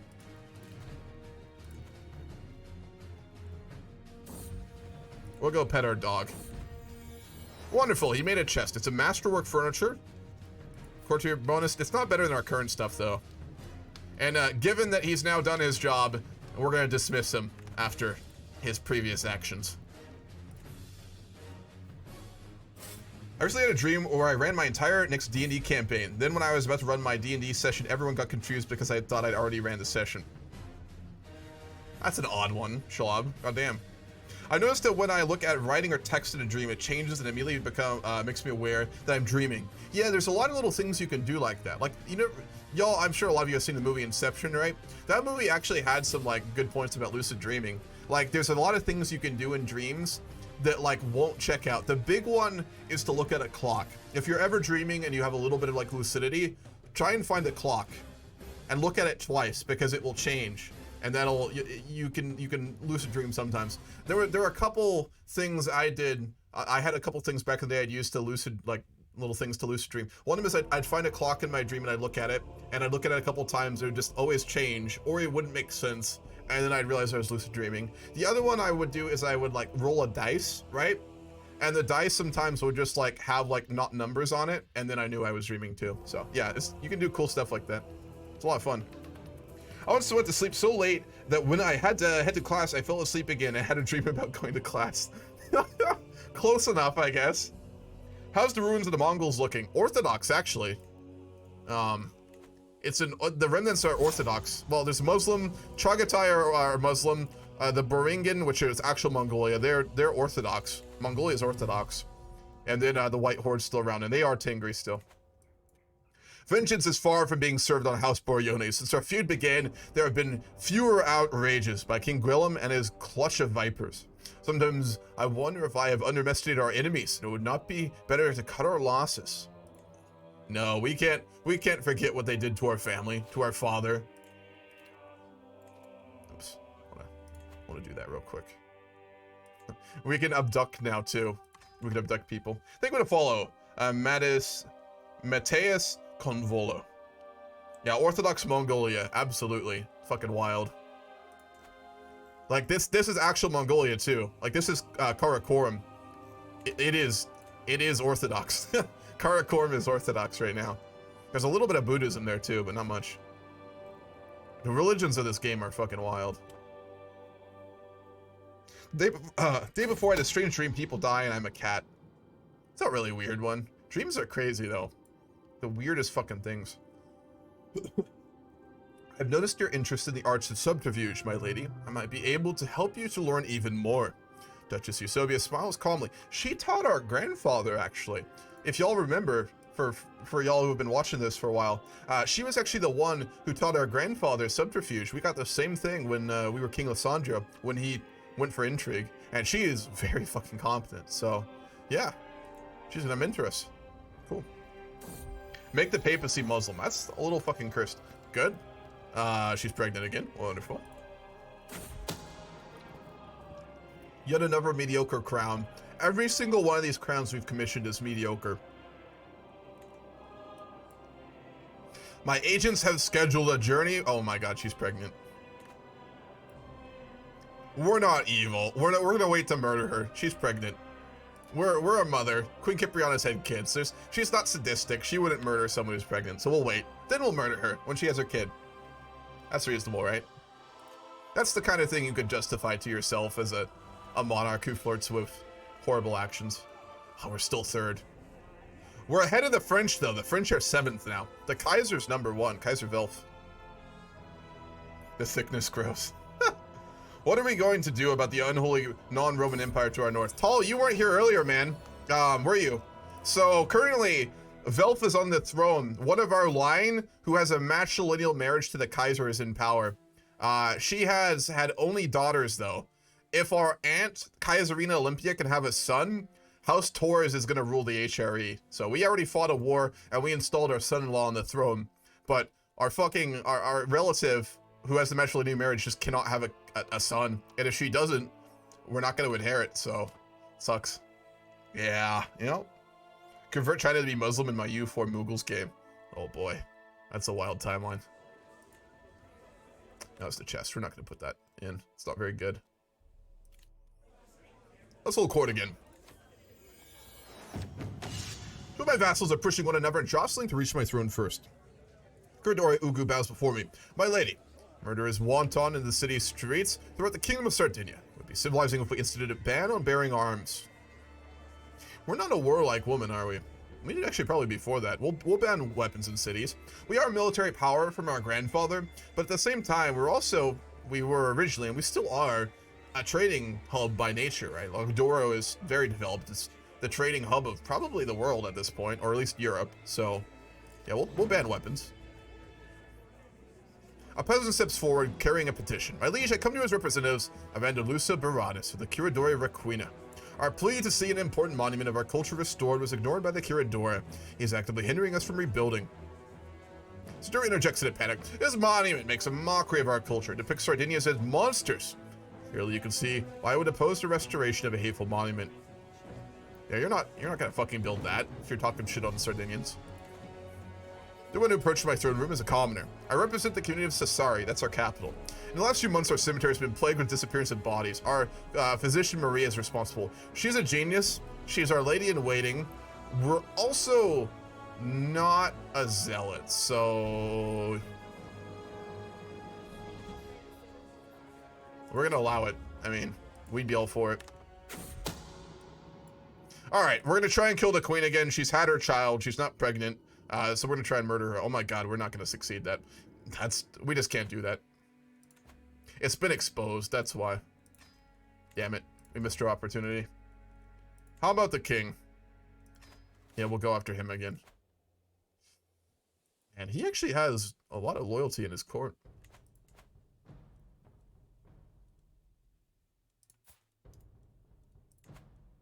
We'll kill his brother instead. We're just gonna keep Xing out members of House Boryone until there's none left. What about the child's mother? Which one? Yeah, we have a huge rivalry with the French in this game. We've been feuding with them for generations. House Boryone specifically. Fucking bastards. There's only 40 of them left. Let's see if we can kill the rest of them. Get rid of them entirely. They would have followed Kipsu. We had another son. Wonderful. Ah. That's gonna split our titles, but that's fine. Alright, good Christian name.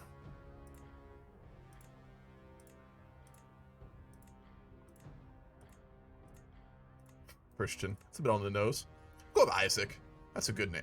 Oh! Alright, what do you want? It's gotta be a realistic name, though. No meme shit. Joseph. Tell what do you want? What shall the child's name be? Use your points. What are we going with? Again, you can't do meme shit though. Gotta be a serious name. Child's been born is going to be half parentless. Which one? Curse. Hold on, I'm thinking. God damn it! All right, let me know when you're ready. Judas. Oh boy, I don't know. We're a little Christian for that. All right, well, we're not gonna map the area. We need money. We've had a deficit the whole game. We need to actually build up a bit of a surplus. Visiting the local market, a merchant from a faraway land catches my attention. Come closer, my lady. Marvel at treasures never before seen in these lands. True knower of people that I am. We could force him. We'll do a Diplo challenge. And we failed. Oh well. What's up, the game? How you doing? I'm already ready for today's victory session to end so I can go binge watch entire anime. Oh boy. You do know that I'm declaring war at the beginning of the game, right? Because I literally had to wait because the game wouldn't let me declare on you, but you are communist. Thymnus? Barcel. Name after the city we took. Sure. Our second son will be named Barcel.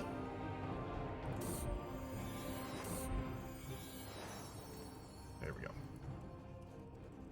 Just continuing talking shit on House Barcelona. Do they? Oh my god, they're in the HRE now. We're gonna split that all up in the save edit though. Yeah. Is the Barcelonan family even around anymore? Did we destroy them? Hold on. I'll read that in a minute. Title history. Where the fuck is it?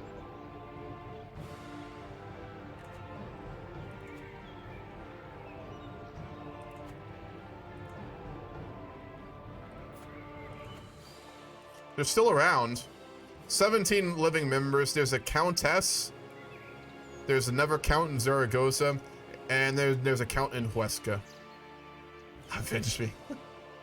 We're not rivals with them anymore. We destroyed that family. They were so powerful, and now they have nothing. Just little counties.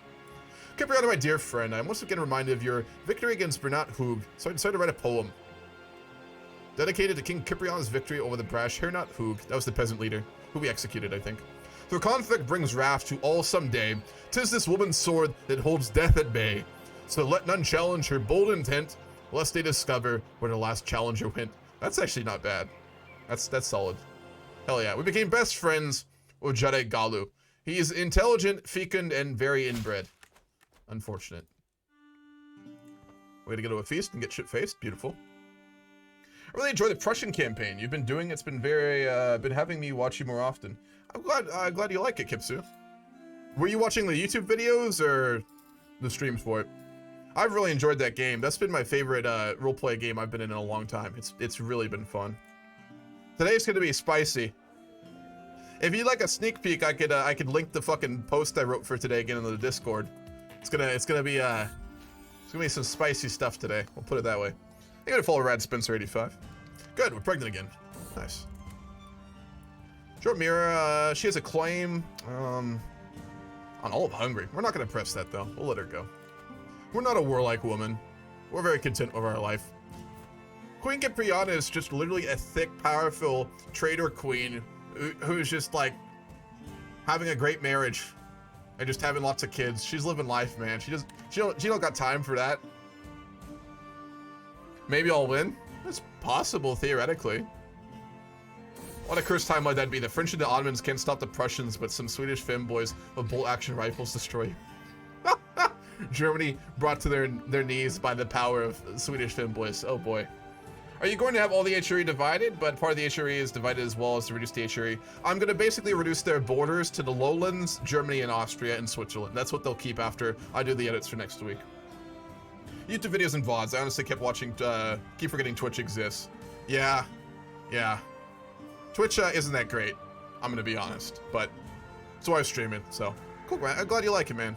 Glad you like it. Is the EU4 HRE going to be like in vanilla or extremely decentralized? It'll be like vanilla. When you do the save translator to EU4, you get the option to make like an HRE system, and I'll do it like vanilla. So based on the crown authority of the emperor is what I'll dictate the reforms for at the start of the game. I'm also going to do probably a lot of edits to the file before EU4. I may break up some people and things like that. So I'll have to spend probably a while working on that. I want good edits for when we go to EU4. We're actually pretty close. We've got around 100 years left. I don't know if I'll go to 1444. I may go all the way. If we get to like 20, 1410, and it's like we're kind of done, I may just translate it, but we'll see. I never expected I would grow close to Count Zarb as I have done in the past few years. On multiple occasions, he has proven himself to be a reliable and forthright man, with only my best interest at heart. A murderer. Well, as long as he's not murdering us. We're actually making a lot of friends.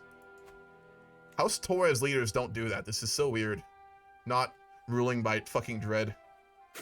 A human of culture I am.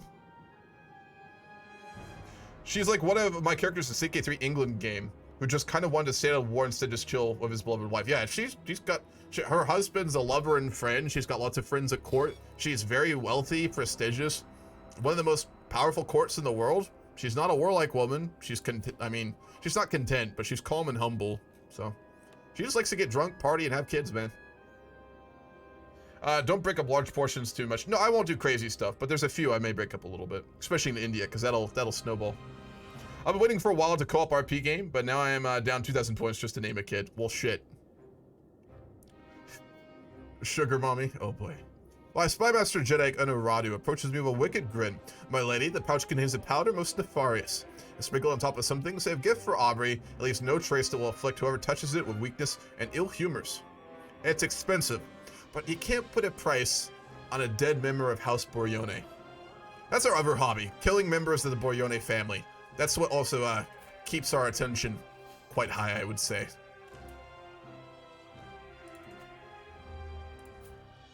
Woman, you need to have another kid, I swear to God. Still only third, God damn it. The time has come, my agents are in place. We're gonna try and murder him. Good chance of success, let's go for it. We killed him! We succeeded!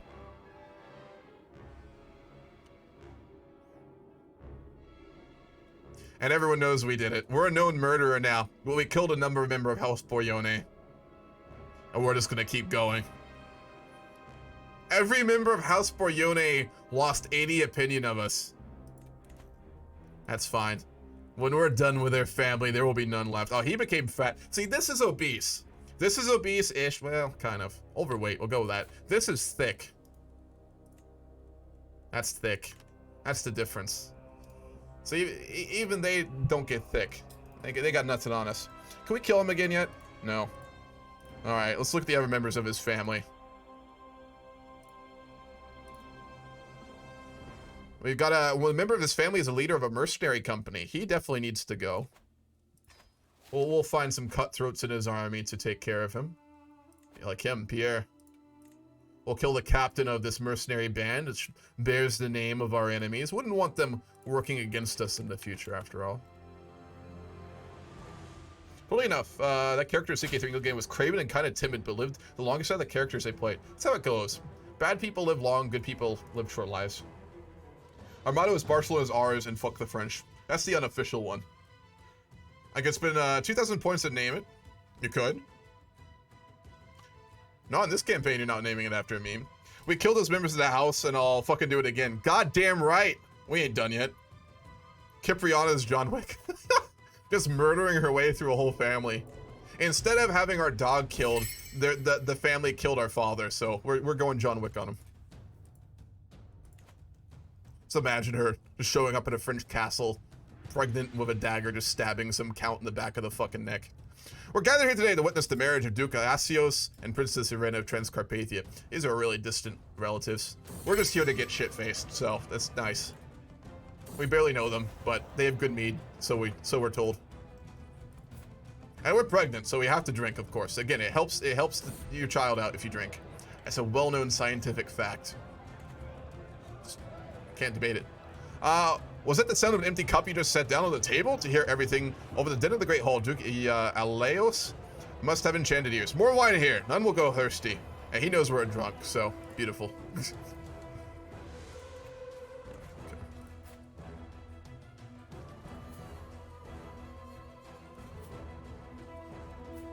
The Princess of Hungary was imprisoned. That's the wedding that we're at. Oh, she's an adulterer. Yeah, that's kind of on her. Need a name a house named Pixar, where all the moms are sick as fuck. Checks out. Who is leading the HRE? I'm confused more than when I look at an IRL HRE. So it's a member, or an Eagle Reveler, nice. It's a member, it's our son-in-law. Or no, it was our son-in-law. It's our uncle-in-law? Yeah. It's our aunt. So our grandfather, the old leader we were playing as, we got our daughter to marry an unlanded heir of Bavaria. He had a claim on the whole HRE, so we fought a war to install him as the emperor, which we succeeded in doing. Part of that deal was a releasing of a ton of territory. I'm going to do in a save edit. It just hasn't been done. So they're really only in the lowlands, Germany, Austria, and Switzerland right now. The rest of this territory is technically released. I just have to do it. The problem was we intended to get a member of our dynasty on the throne of the HRE because he is a matrilineal marriage with her. The problem is she has borne him no male heirs and is getting up there. She's 37, he's 33, and she's chaste. So if she doesn't have a son, we're gonna fail in our attempt to get a member of our dynasty on the throne. So we'll have to see here. Honestly thought he was wearing sunglasses. No, he's got drip, man. Chad is read this right now. Oh boy. Another son. Oh, he's a smart one, isn't he? Edict memory and intelligent potentially. Alright, what are we gonna name him? Oh, I know what we'll name him. That's what we're gonna name him. He's a bright lad. We're gonna give him a learning education and we're gonna name him Solomon.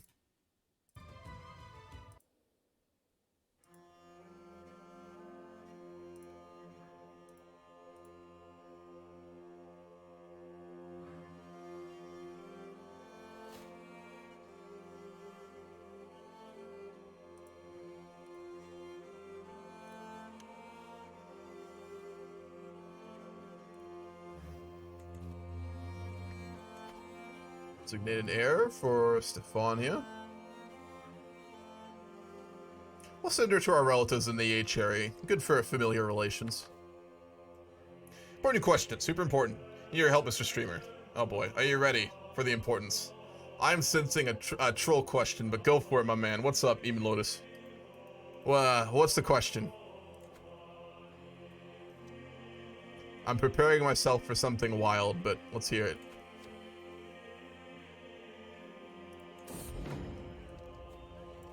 Tricolo's relationship with his spouse Maria is very happy and productive one, but lately he has had less and less time to spend with me. A dear friend, as our relationship deepens, every time I try and get him out for even a simple walk, he's tied down with marital duties. It happens. We understand that.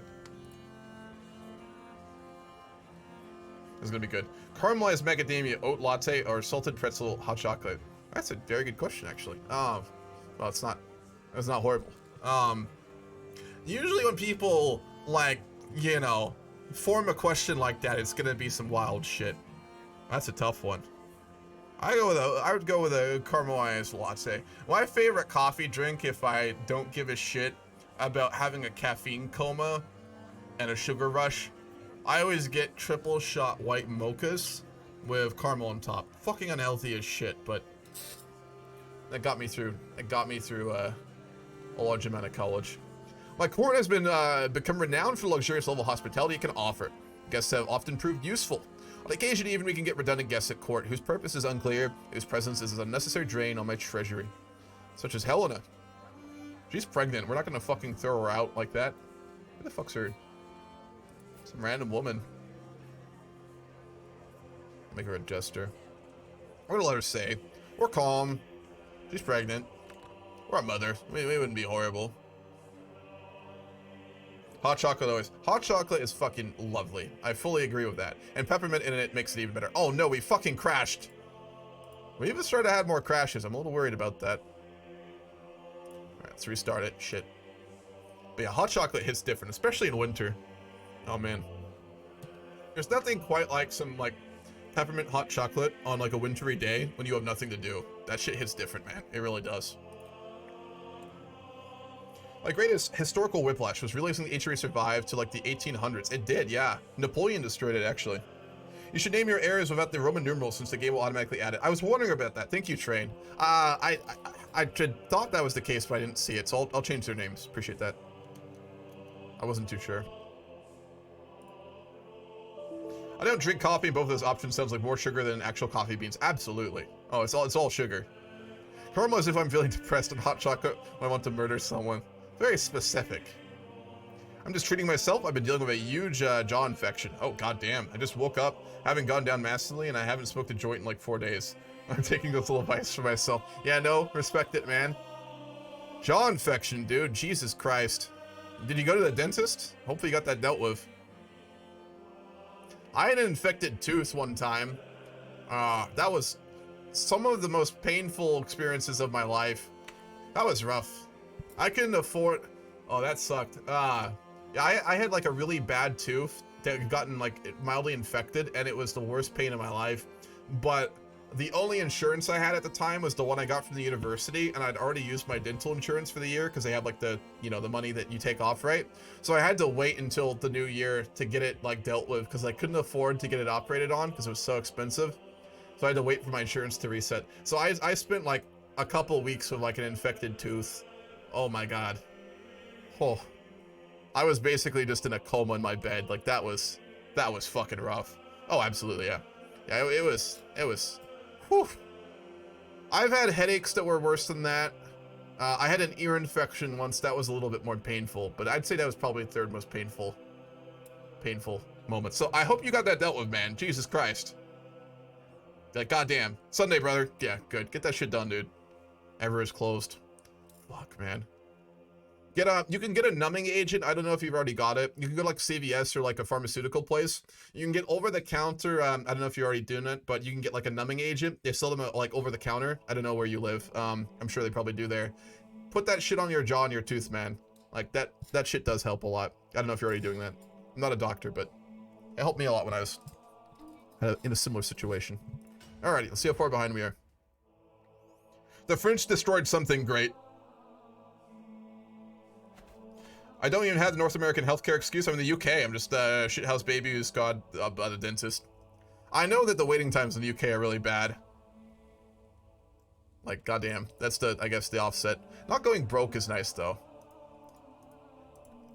If I get sick, I'm fucked, man. Like, I got an infected finger last... I don't know if I should go in detail on this. This is kind of gross. I got an infected finger last year. Really bad. And I couldn't afford to, like, go, because I don't have insurance, I couldn't afford to go get it dealt with. So I self-operated on it. It wasn't too bad. I lanced it myself with like a sterile. Anyway, it was gross, but I dealt with it myself. American healthcare is beautiful. British teeth. I spent $2,000 on a root canal. They're fucking expensive. Yeah, they're fucking expensive, man. Tooth shit is bad. The twists and turns of fate have not always been my advantage. God knows I've cursed the day I met Quilm. He died. Wonderful. He drank himself to death. Like our grandfather. Nice. That's poetic irony there. Alright. We have a new king. Oh, he's 2 years old. Who's his heir?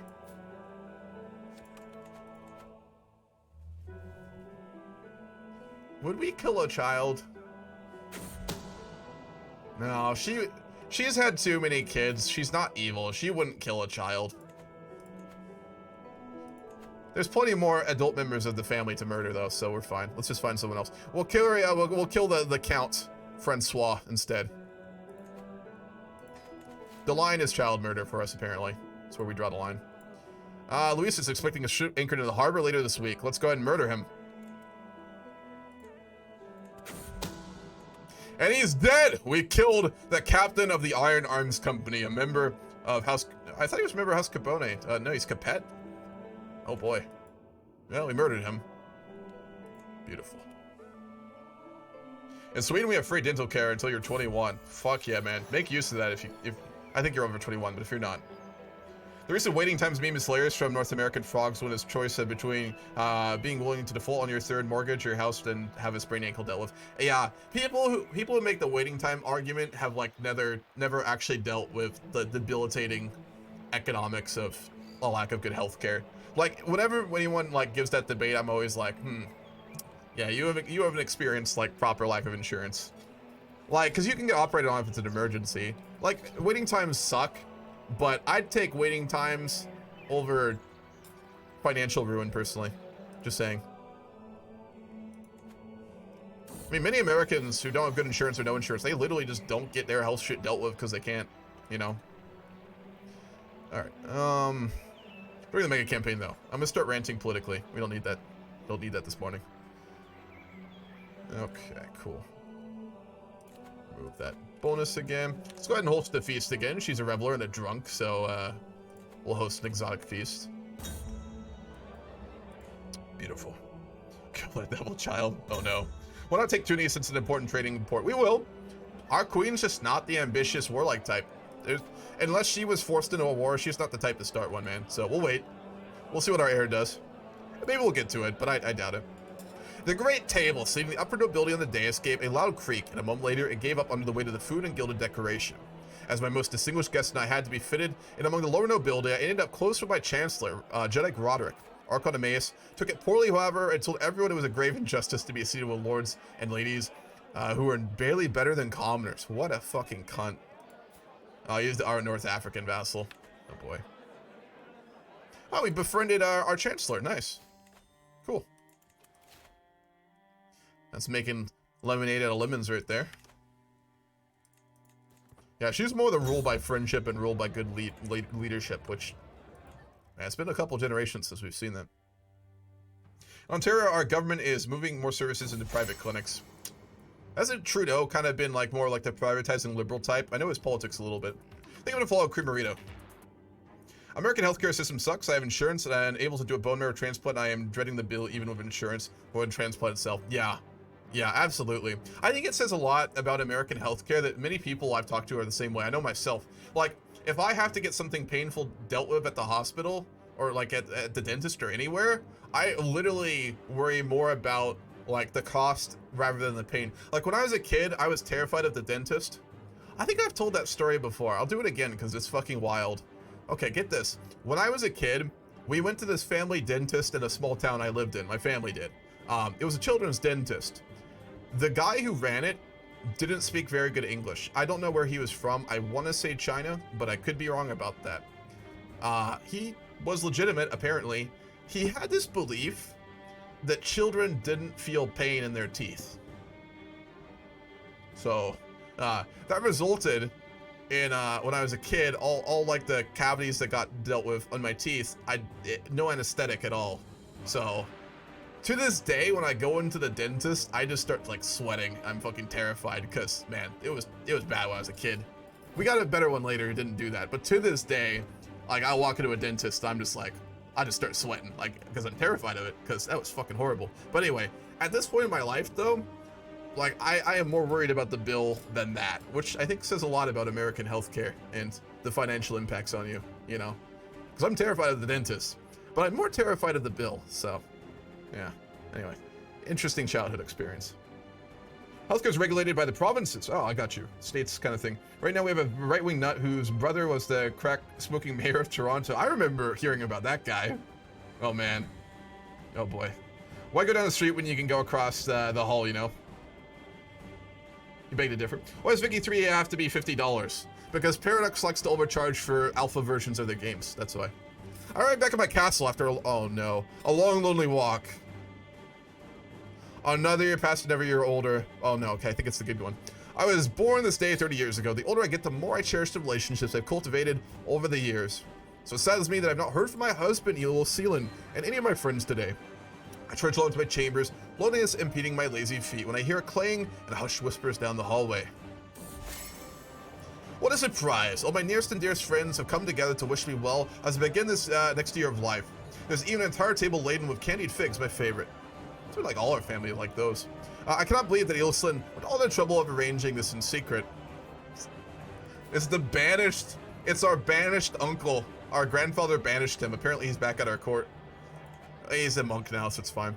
My friend Zar approaches me, struggling to carry 3 beautifully wrapped packages. After the trickster, he says, I have 3 gifts for you to choose. One shall be yours, which shall it be? Big, medium, or small? She's humble. We'll go for the small one. We got a rock. Nice.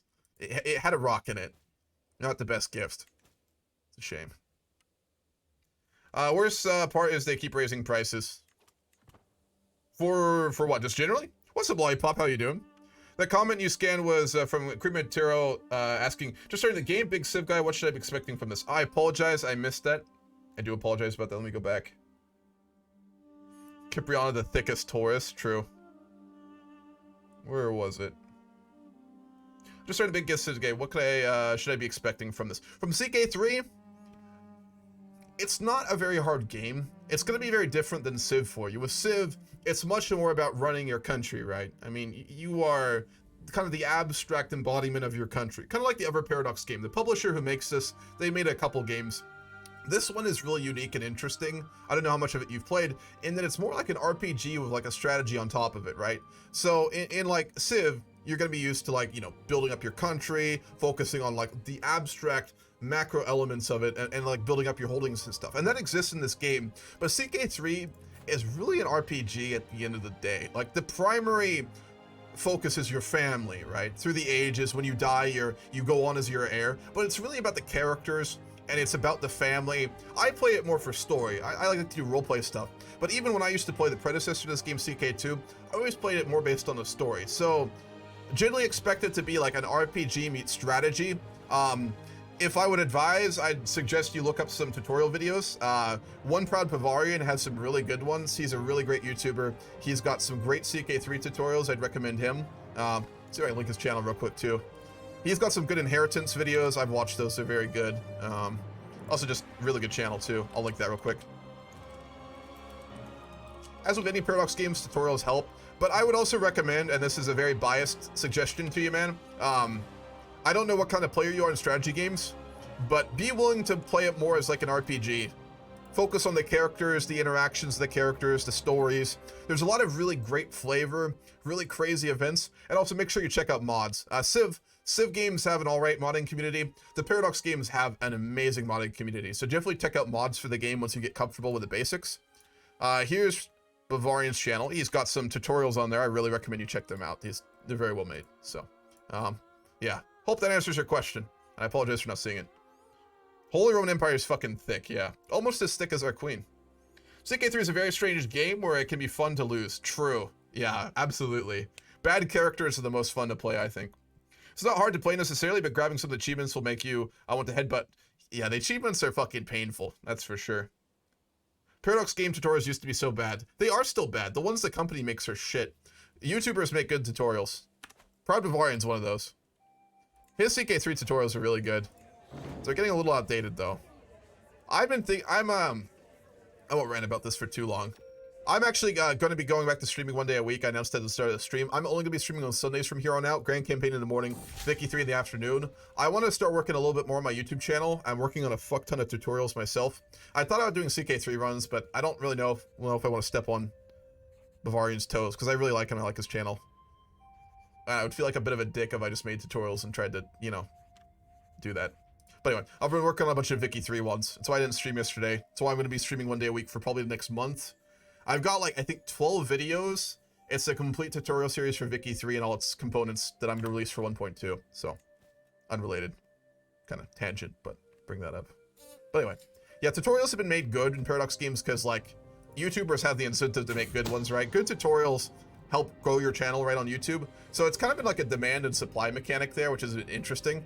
Paradox has privatized their tutorials, which I think is hilarious, but it works, so why not?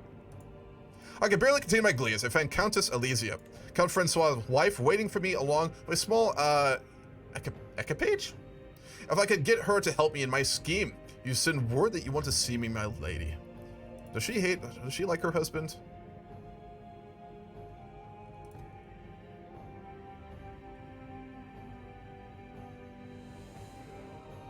We're just gonna ask about her castle. Alright, we're gonna try and kill another count of House Boryone. Let's do it. We killed him! Everyone knows we did it, but we're already well known to be a murderer. Yeah, we successfully killed another member of his house. Beautiful! We're down to 36 members. Who else have we got here? Another count. He's got a lot of heirs, though. Let's see if there's any lines we can finish off here. Yeah, we'll go for him. We'll kill Count Galimi of Macon. He's not a child. He's 15. In medieval times, it's basically an adult. We'll bribe some of his courtiers. And we will kill another member of our rival dynasty. No Georgia campaign. Georgia campaign will happen. I'm just not sure when it will be, Dolphin. It's on my list. I've got like I've got very organized of how I do stuff now. I've got like a whole list of like campaigns and like stuff I want to do in the future. Georgia is number 1, so that'll be the next CK3 thing we do. It may end up starting in the beginning of March. I gotta make sure I get the Torres videos done. I really want to get those done. So we'll see, but it will happen, Dolphin. Our dog ran away. Hopefully he comes back. The real Torres is schizophrenia we gained. Wait. Mozarabic Iberian conversion achievement is this. That's a fun one. You should introduce a difference between murder and mass murder in CK3. They had that in CK2, didn't they? Mateus? I thought they did. Oh, we're pregnant again. This woman is literally just like ruling, getting drunk, and getting screwed by her husband all the time. She's the first member of our dynasty who's actually living a good life. Like, goddamn. We finally got a good ruler who's having a good time. Like, we're killing all the members of our rival dynasty. We're getting revenge on revenge for our family. And we're just fucking chilling. Someone in our dynasty deserved to have a good life, and it's gonna be her, it seems. Well, knock on wood. We all know our dynasty members can go real bad or real quick, so we just have to hope that the madness doesn't come out again. We can get 2 schemes at once now. Good. We can kill more than 1 member of House Boryone at once. We're gonna kill every last one until there's none left. We want them to be forgotten in the pages of history. We'll kill the Countess of Malau as well.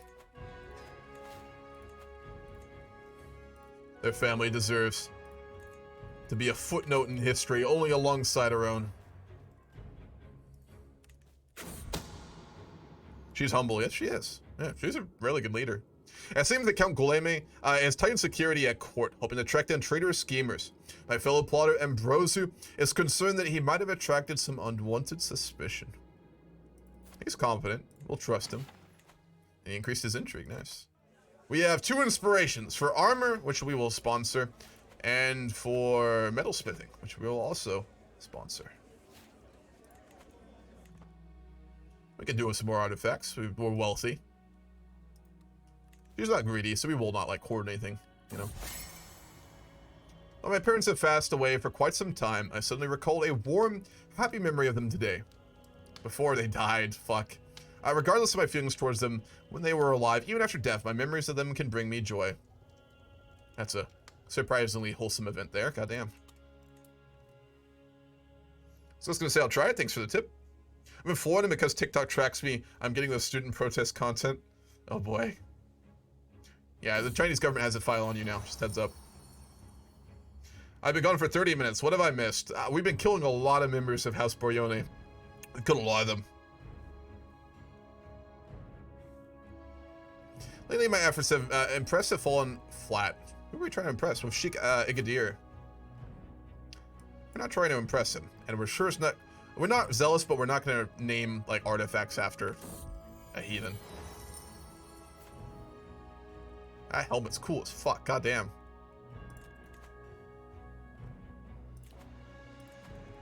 We'll introduce a new fashion at court. Given that our queen is so fucking thick and she's got so much junk in the trunk, we're gonna institute a new fashion of more loose-fitting clothing that can handle the thickness. See if it takes on. I strut around my court, proud to my bold fashion-forward statement. My new sleeveless garments are for all to see. What are you wearing? I guess Aldonsa cries out at me across the hall. We throw insults back and forth. She's just not thick. She's jealous. That's what this is. She go fuck herself. All these non-thick bitches talking shit. That's what it is. For every birth, it gets a little easier, yet I never cease to be amazed by the intensity of the experience and my own strength. Once more, I have brought forth new life into the earth to shape a perfect little daughter. Cool. Our 5th kid? Yeah, 5th kid. We'll go with Philippa. It's a good name. And we'll give her a Diplo focus. Alright, we're gonna try and murder another member of House Boryone. The man in charge of cleaning the clothes of Count Goleme's guard is brought before me. No one will notice him tampering with their clothes. Let's fucking do it.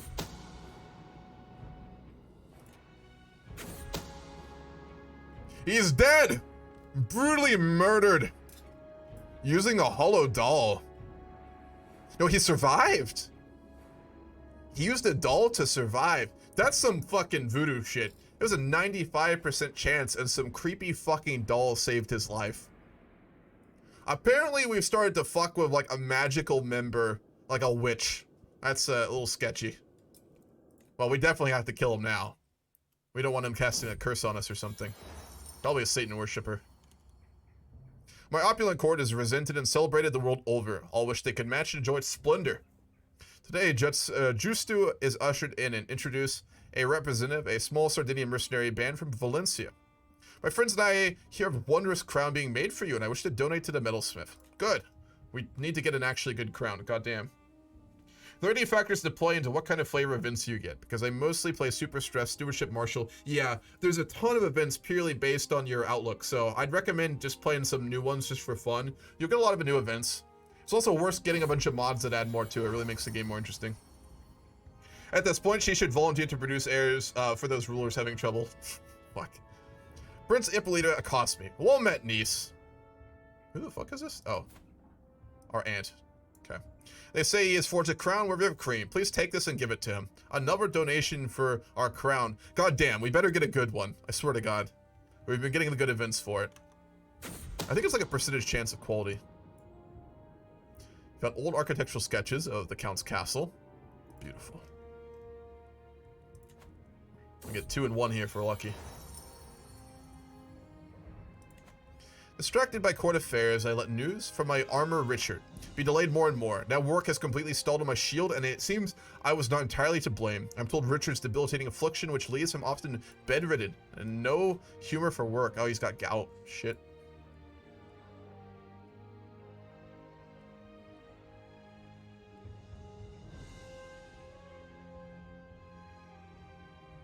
We're gonna give him a ton of stress.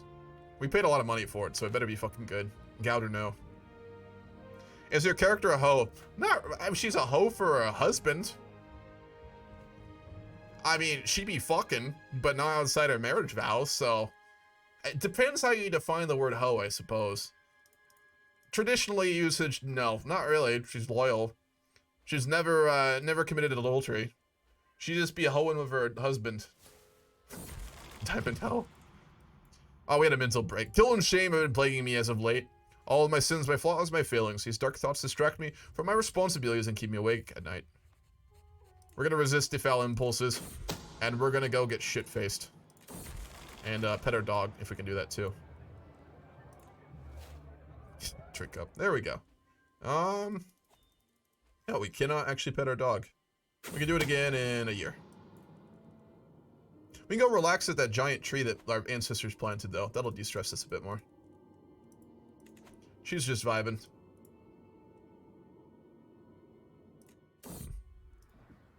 Beautiful. We went relaxing. We've gone down a stress level. We just started circulating just as I hoped. No one can say anything more certain. Of course, that is the point. My agents report that Archon Emmaus looked at Abdul Ghaffur with doubt in his eyes. Oh boy. Oh man. We're fucking with our count over there. Or Archon, rather. Oh no. He found out we're trying to murder him. We still actually might succeed. That's the crazy part. We're already known to be a murderer. Let's just go through a bit. We've got 4 months to go. We might kill him. A loyal hoe, indeed. Also, when will they finally bring back all the wacky and cookie shit they gutted from CK2? My best CK2 ever run was the Immortal Warrior Empress of Africa, who was slain in battle after united the Emperor, the entire continent. Yeah, I also would like to see more wild events. They should just add like a flavor pack, which they'll charge for, but they should add one and then have it like you can turn it on and off in the menu or something. That'd be cool. Sunset Invasion.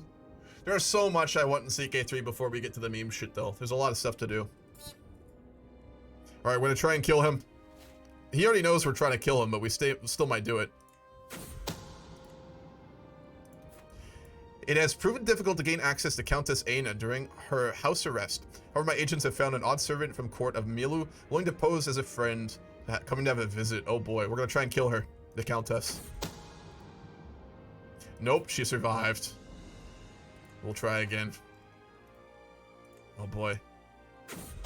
She has committed a lot of murder though, goddamn. They're technologically advanced, right? The Aztecs in it? Not really. They weren't super far behind, but they were not like, I don't think they were up to European tech normally when it fired. Alright, we're gonna have to try again. Another year. Queen Cipriana's shield, a small wall ornament. That is absolutely garbage. Goddamn. That is a sad excuse for an artifact if I've ever seen one.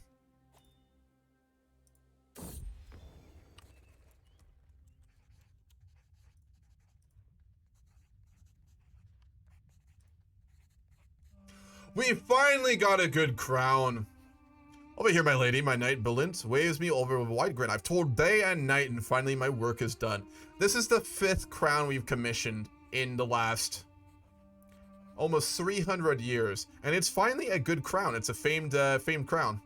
Courtier guest opinion 12. Wow, that's actually really nice. Well, let's go ahead and put it on. Beautiful. A great crown for a great queen. All right, we've gotten schemer. We're not a torturer type, so I guess we're gonna go seducer? But we're not a hoe, so we're just gonna have way more kids, I guess. We'll use the attraction bonuses to our advantage. We're basically like, who was it? Queen Elizabeth of England.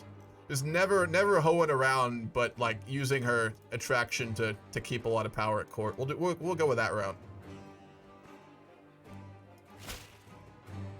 I think it was Elizabeth, wasn't it? The one who didn't have kids and never married. Could visit our court. Yeah, sure. That's fine. How's our heir doing? Not bad. Blast the Pope for gold. Let's go ahead and repair our banner. Can't have that be destroyed. And we'll repair the hammer that we got for some reason. It's an odd one. Let's upgrade our holdings a bit too if we can. We actually might not be able to. We've upgraded them so much. Yeah, we got one. We'll upgrade the walls of Valencia. We'll upgrade the trade port of Iasio. That'll work. Blood for the Sun God. What's the actual motto of the glorious House Torres? Safety under truthful. It should be safety under truth. Let's see if I can edit it. No, it's bugged, so I'll have to edit in the save files.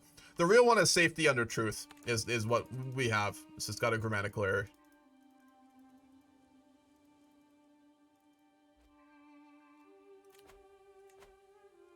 The dude's voodoo is too damn strong. No fucking kidding. Queen Elizabeth was an e-girl. How do you figure? Where's your logic on that one? I'd love to hear. My Spymaster Jedi Honorado approaches me with a wicked grin. My lady, the pouch contains the power. Alright, we're gonna try and kill the Countess yet again. We're gonna poison her ass.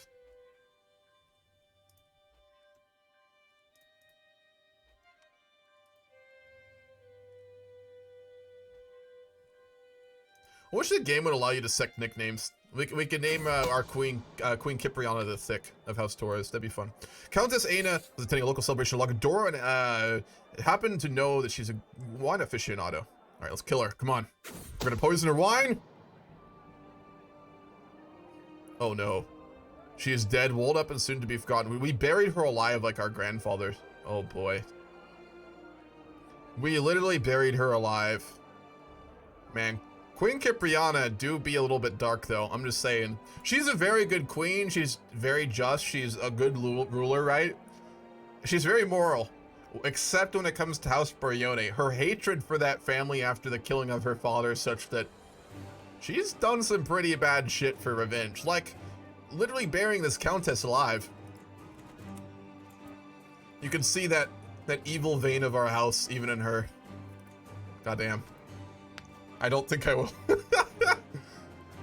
calls Queen Elizabeth an egro, fails to elaborate, and leaves. That's about right. I'm contemplating whether to share something with my husband the next time we are by ourselves, away from listening ears. The things I've learned about Jean would be of great interest to him.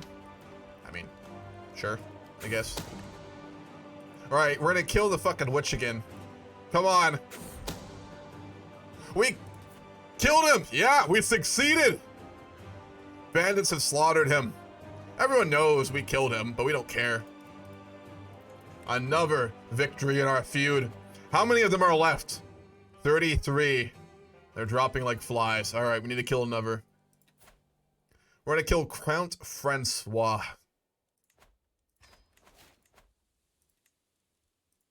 Oh, yeah, we're gonna succeed. We'll get the Baron on our side. There we go. And we have another one open, too.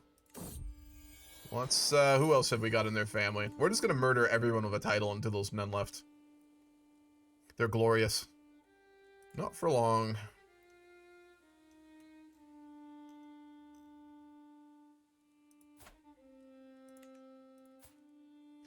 Can't kill children, though. That's like our one rule. Even if they're the King of France. The Count of Macon. He's 13. Yeah, he's an adult. It's close enough. That's a medieval adult, let's be honest. You grow up real fucking fast in these times.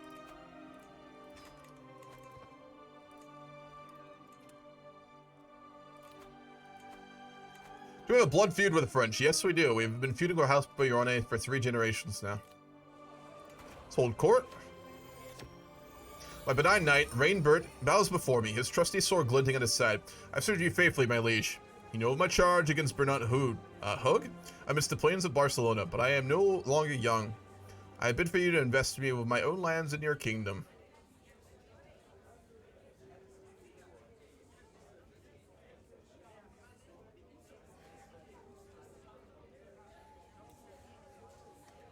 We don't have a lot of holdings. So no, we're gonna say no to that. My friend Kiradori Sudaru's voice is severe. I request that we launch an investigation about an infamous preacher in Sassari. You see the preacher as well. She's a woman. That's a little tone deaf.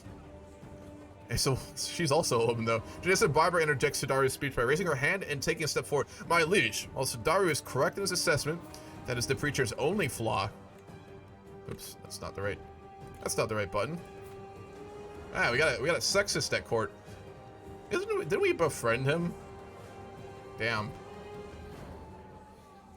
We're gonna give her the title of High Almoner. We're gonna disrespect him and give her the title of our own court priest.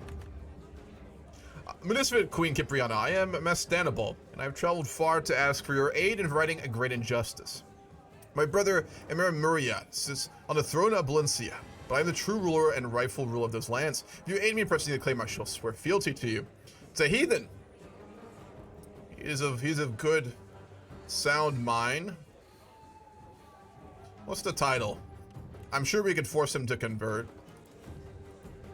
Taifa of Valencia. Yeah, we'll do it. We're not a warlike woman, but this is an opportunity, and we wouldn't let it pass. So we'll go for it. We'll declare war. Our first war as Queen of Sardinia. They're strong too. They're pretty big. Let's get some war music on.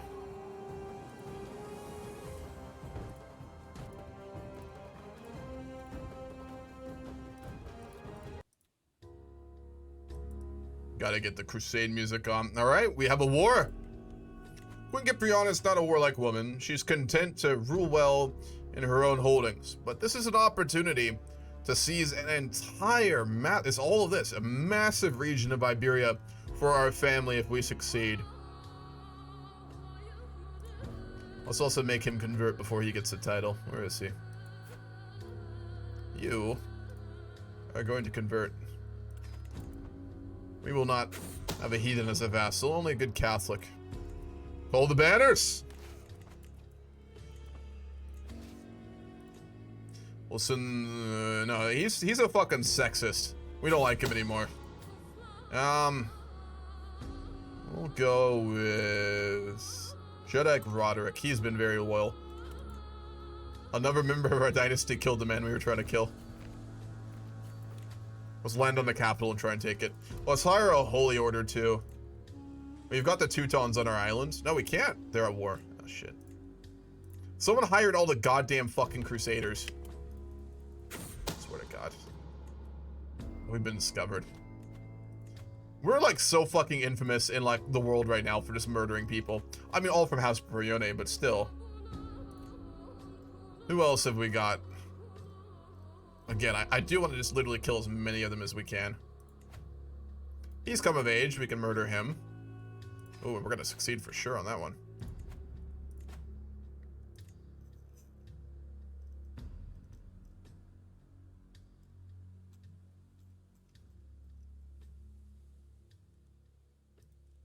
We'll just murder her as well. She's a common one, but that's fine. We'll literally just keep murdering them until there's none left. As one effect of my courtiers will scheme and plot, but I may be able to use this to my advantage. If I can keep my courtiers suspicious of each other and distract them with infighting, they will not have time or the resources to scheme against me. Might as well. We're literally the chaos is a ladder type. Oh, we're pregnant again, nice. We're literally the lure with bait, strike with chaos type. Like, goddamn. She be scheming.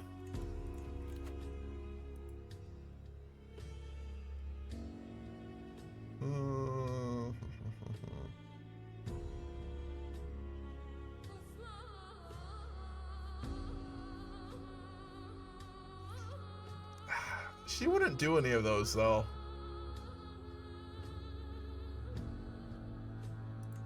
We're gonna go with Dreadful, and then we're gonna switch our focus out of Intrigue. I really do think that at this point it doesn't make sense for us to go down Torture. She's not the type for it. She's a schemer. She's not a seductress. Let's be real. So, I'll do a pull. What are we gonna work on now? What'll be our new focus? What's up, Ulster? Thank you for the bits, man. Appreciate it. Hope you're doing well. Yeah, I think at this point we'd move to another one. So what are we going to go after this? What would she focus on in her later life? Diplo, martial, learning, or stewardship? We'll switch off of this one. Chaos is a ladder.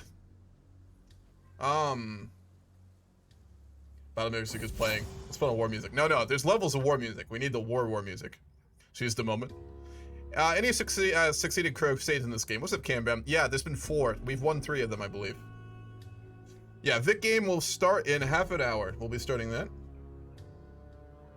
Our grandfather respected the Italian Joan of Arc, so the family doesn't care about gender. Yeah, true. No, our family stopped giving a shit last generation. He literally became zealous from her. He was not a zealous man. King Lisandro wasn't zealous until Juana showed up, and he literally became a zealot due to her. And we're gonna smash their army here. I'm not gonna wait. We have the home advantage. A dark night can truly make the shadows of my castle come alive. We can't afford that, so we're gonna go no.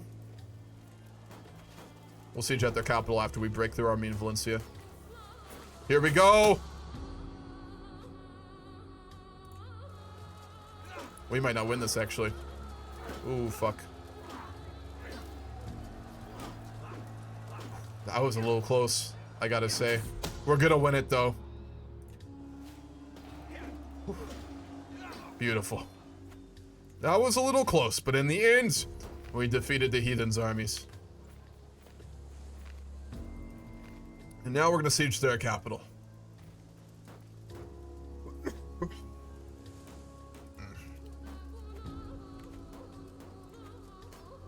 Why can't we train our son? It's a weird one. You got a bits tall. Appreciate it, man. A warfighter. There's this playlist playing right now for Medieval Total where I like to play for Crusades because it's so fucking good. Do I overplay it? Perhaps. But it's a very, very good soundtrack. Our grandfather respected the Italian Joan of Arc. Yeah, true. You already sent that message, Dolphin. Did a stewardship development focus. If it wins, I will. What were the results of it? Stewardship. Yeah, okay. We'll do it then. Let us change our focus. We had another son. Jesus Christ. We do be having so many goddamn kids. We have 6 children already. Goddamn. Alright, we'll go for stewardship. And we're gonna go for, I think, probably duty. Yeah, we'd go for duty. Oh, that fits our character. The Toshutaro dynasty is known far and wide.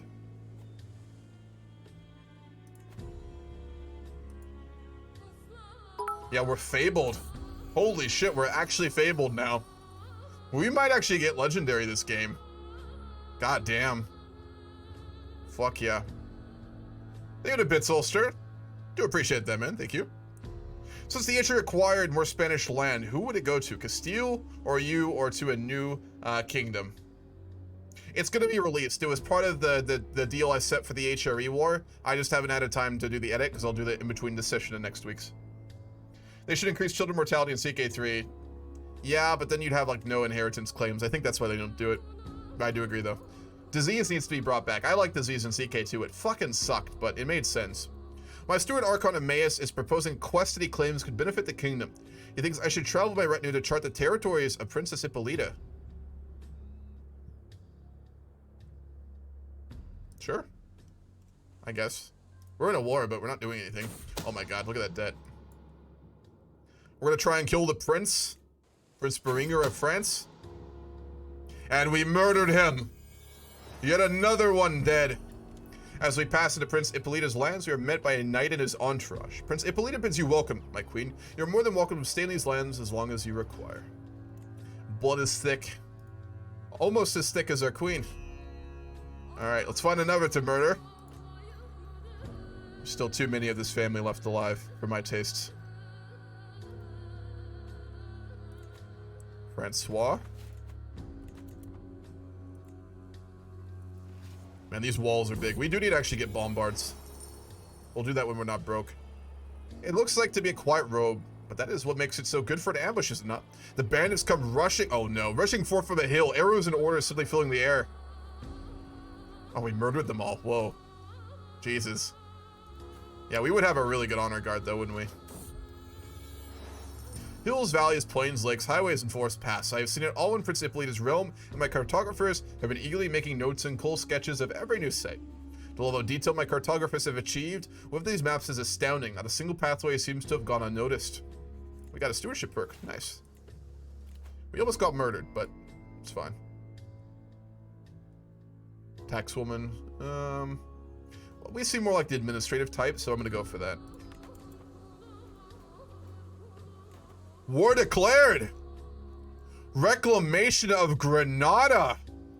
Duke Zachariah of Isbalia has declared a war upon us. He's underneath King Roderick, our own kin. What the fuck? We're gonna call relatives in for this war. We're gonna need help. We're in a big war right now. God damn. We'll call him into our other war at least.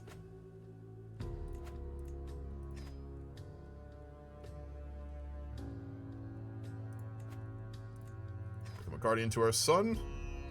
We'll ransom. No, we're not gonna ransom the Wooly. Oh boy, we're in really bad debt right now. We're fighting 2 wars now. I'm gonna call all of our allies.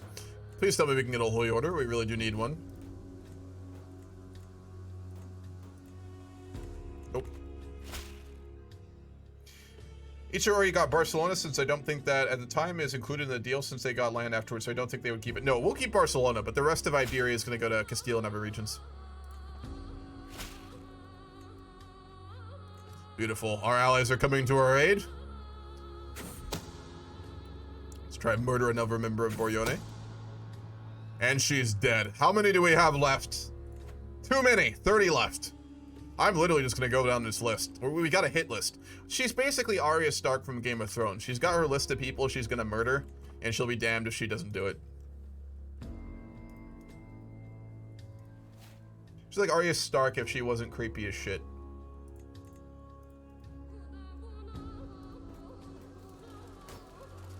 Goddamn, we need bombards. We really do. We're struggling to knock down these walls.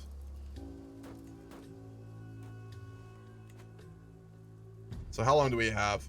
I'm gonna go for probably another 10 minutes, and then I'm gonna go get ready to get into Vicky 3. Hopefully we can finish these wars. We're pregnant again. My god.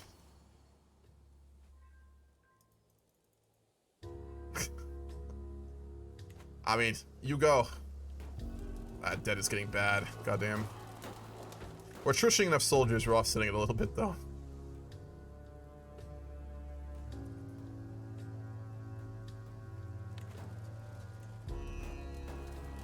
There we go. The siege will be ended. No, we're not gonna get it though.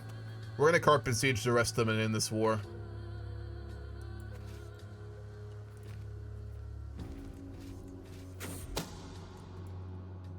Another attempt. We gotta go binge drinking right now. That may be a crash. No, we're good. Another one dead. Good. Oh man, we are going through them. 27 left.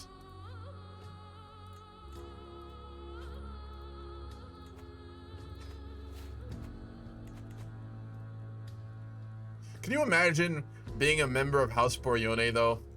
Like, RP and our hatred of them aside, can you imagine being a member of this family, having a feud with like this Sardinian minor noble family that just gets ridiculously powerful, and watching as every single one of your relatives are methodically murdered? Just like waiting every day for the assassin to show up to kill you. Whew. I mean, we hate them, but goddamn, that's a bit rough.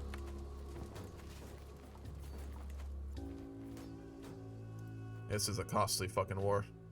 We should get a lot of gold if we win the one against Isbilia, though. Let's look. Yeah, we'll get 2,000 gold. That'll pay back our debts. House Boryone is going to have stall level paranoias. Yeah, if any survive. You know what we're going to do? I'm going to keep one alive. We'll leave one alive at the end. Another one dead.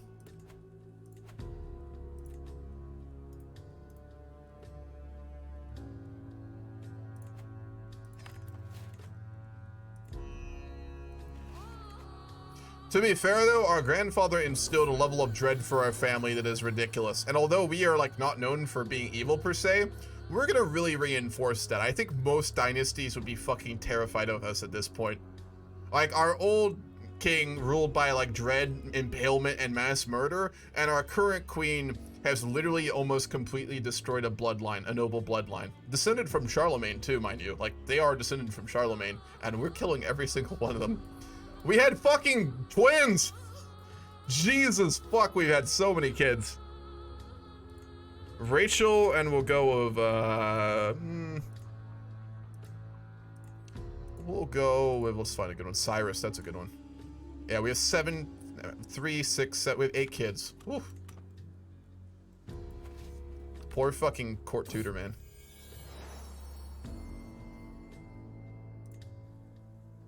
The life of a queen is more like the end of The Godfather, really though. She's not evil, but she's going Corleone style right now. There's a series of like just murders across France. Everyone knows who it is. She doesn't even hide it at this point. Like, we're well known to just be murdering all these people. It's not even like a contended thing. Everyone knows who's doing it. Baby factory. What do you want a child named as in DC? Do you want the daughter or do you want the son named, by the way? And what would you like it? 7 kids for each. No, we have 8, so I guess we've invented a new one. My latest one, I was raising my daughter to be a super intrigue and dread ruler when she randomly died in an event. Fucking sucks. The good ones always go, though. That's how it is. Ooh, this is a good song. I'm gonna turn this up. This is a really good song. It fits the vibe of our king, too. Our son is going to become fickle. No, we'll give him wrath. Rather a wrathful man.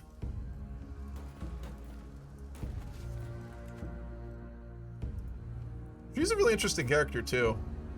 That's why I love mega campaigns, man.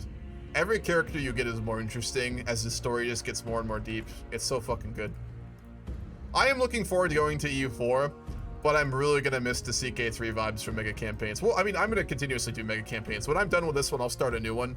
We'll do it somewhere else, of course, but we'll come back to CK3, but I am really starting to get on the CK3 train, man. Like, it's so fucking good with mods. EU4 is a good game, but it definitely lacks the flavor of CK3.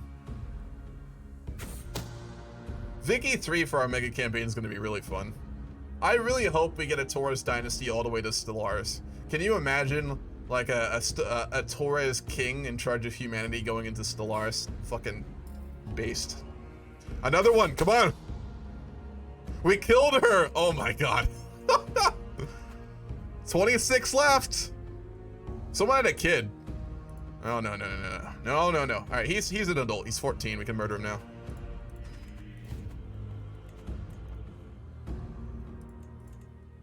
I wonder if we'll do it in her lifetime. Kill all the members of House Boryone. Speaking of the devil. Ah, we failed. We'll have to do it again. This war is really rough on us, not gonna lie. Good morning to you, Krieger. How you doing, man? Daughter of Valyria. Ooh. NTC, you're as hyped as I am about the Game of Thrones mod, right? As soon as that comes out, we're gonna do fucking roleplay campaigns in that. Alright, Valyria is her name. The one I really want to do for CK3 is when they add the Aegon's Conquest start date. I want to do an Aegon game. Aegon the Conqueror. I think that'd be super fun. There's so many things I want to do when that mod comes out, though. Inherited tactics for our family. We went, yeah, we're up to 4 in Marshall now. We didn't get to choose that, which is weird, but alright. I think it bugged again. It's done that before. Uh-oh. Isbalia has such a big army. We need to get them in a battle here. Oh no, we just got sick? Oh, come on. Alright, disease symptoms have been lessened. Good. This is not our time. Goddamn. We have too many members of House Boryone to kill right now. We cannot die until we have succeeded with our ultimate revenge. You know what we could do? You know what I'm gonna do? If she lives long enough, we're gonna kill every last member of House Boryone except for one. We have the abduction, we can abduct people. So the last member of House Boryone, we're gonna kidnap them, and then we're gonna make them our jester. That's what we're gonna do. Just the ultimate end to House Boryone.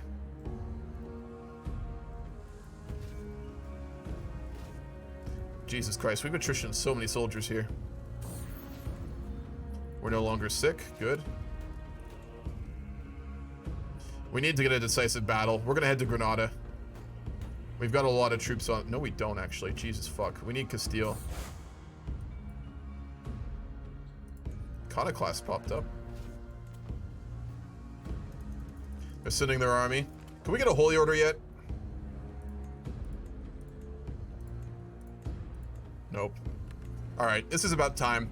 We are going to stop the grand campaign for here today. I think this is a good place to stop. We got 15 minutes before Vicky 3. I'm going to put on like the break screen. I'm going to go to the bathroom. I'll probably grab some more coffee. We'll be starting Vic 3 in 15 minutes, continuing as Germany. Starting off with, we will be going to war with Bavaria and Scandinavia at once.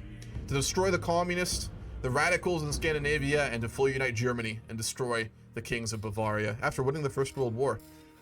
We're ending this campaign obviously in an interesting place. King Lisandro, the strong arm, is dead. Queen Cipriana now rules. She's a very interesting character. Currently we are engaged in 2 wars in Iberia, which are actually looking to be quite challenging. So we'll have to do well. Before next session, I'll also do the edits. So HRE will only really be in Germany and the Lowlands and in Denmark when we come back. So I hope you all have been enjoying the Grand Campaign as much as I have, because my god, this is, I think, going to be my favorite Grand Campaign. I've done a lot of mega campaigns. I did a ton of them in single player before I even streamed. Like, I did them years ago, with CK2 and stuff.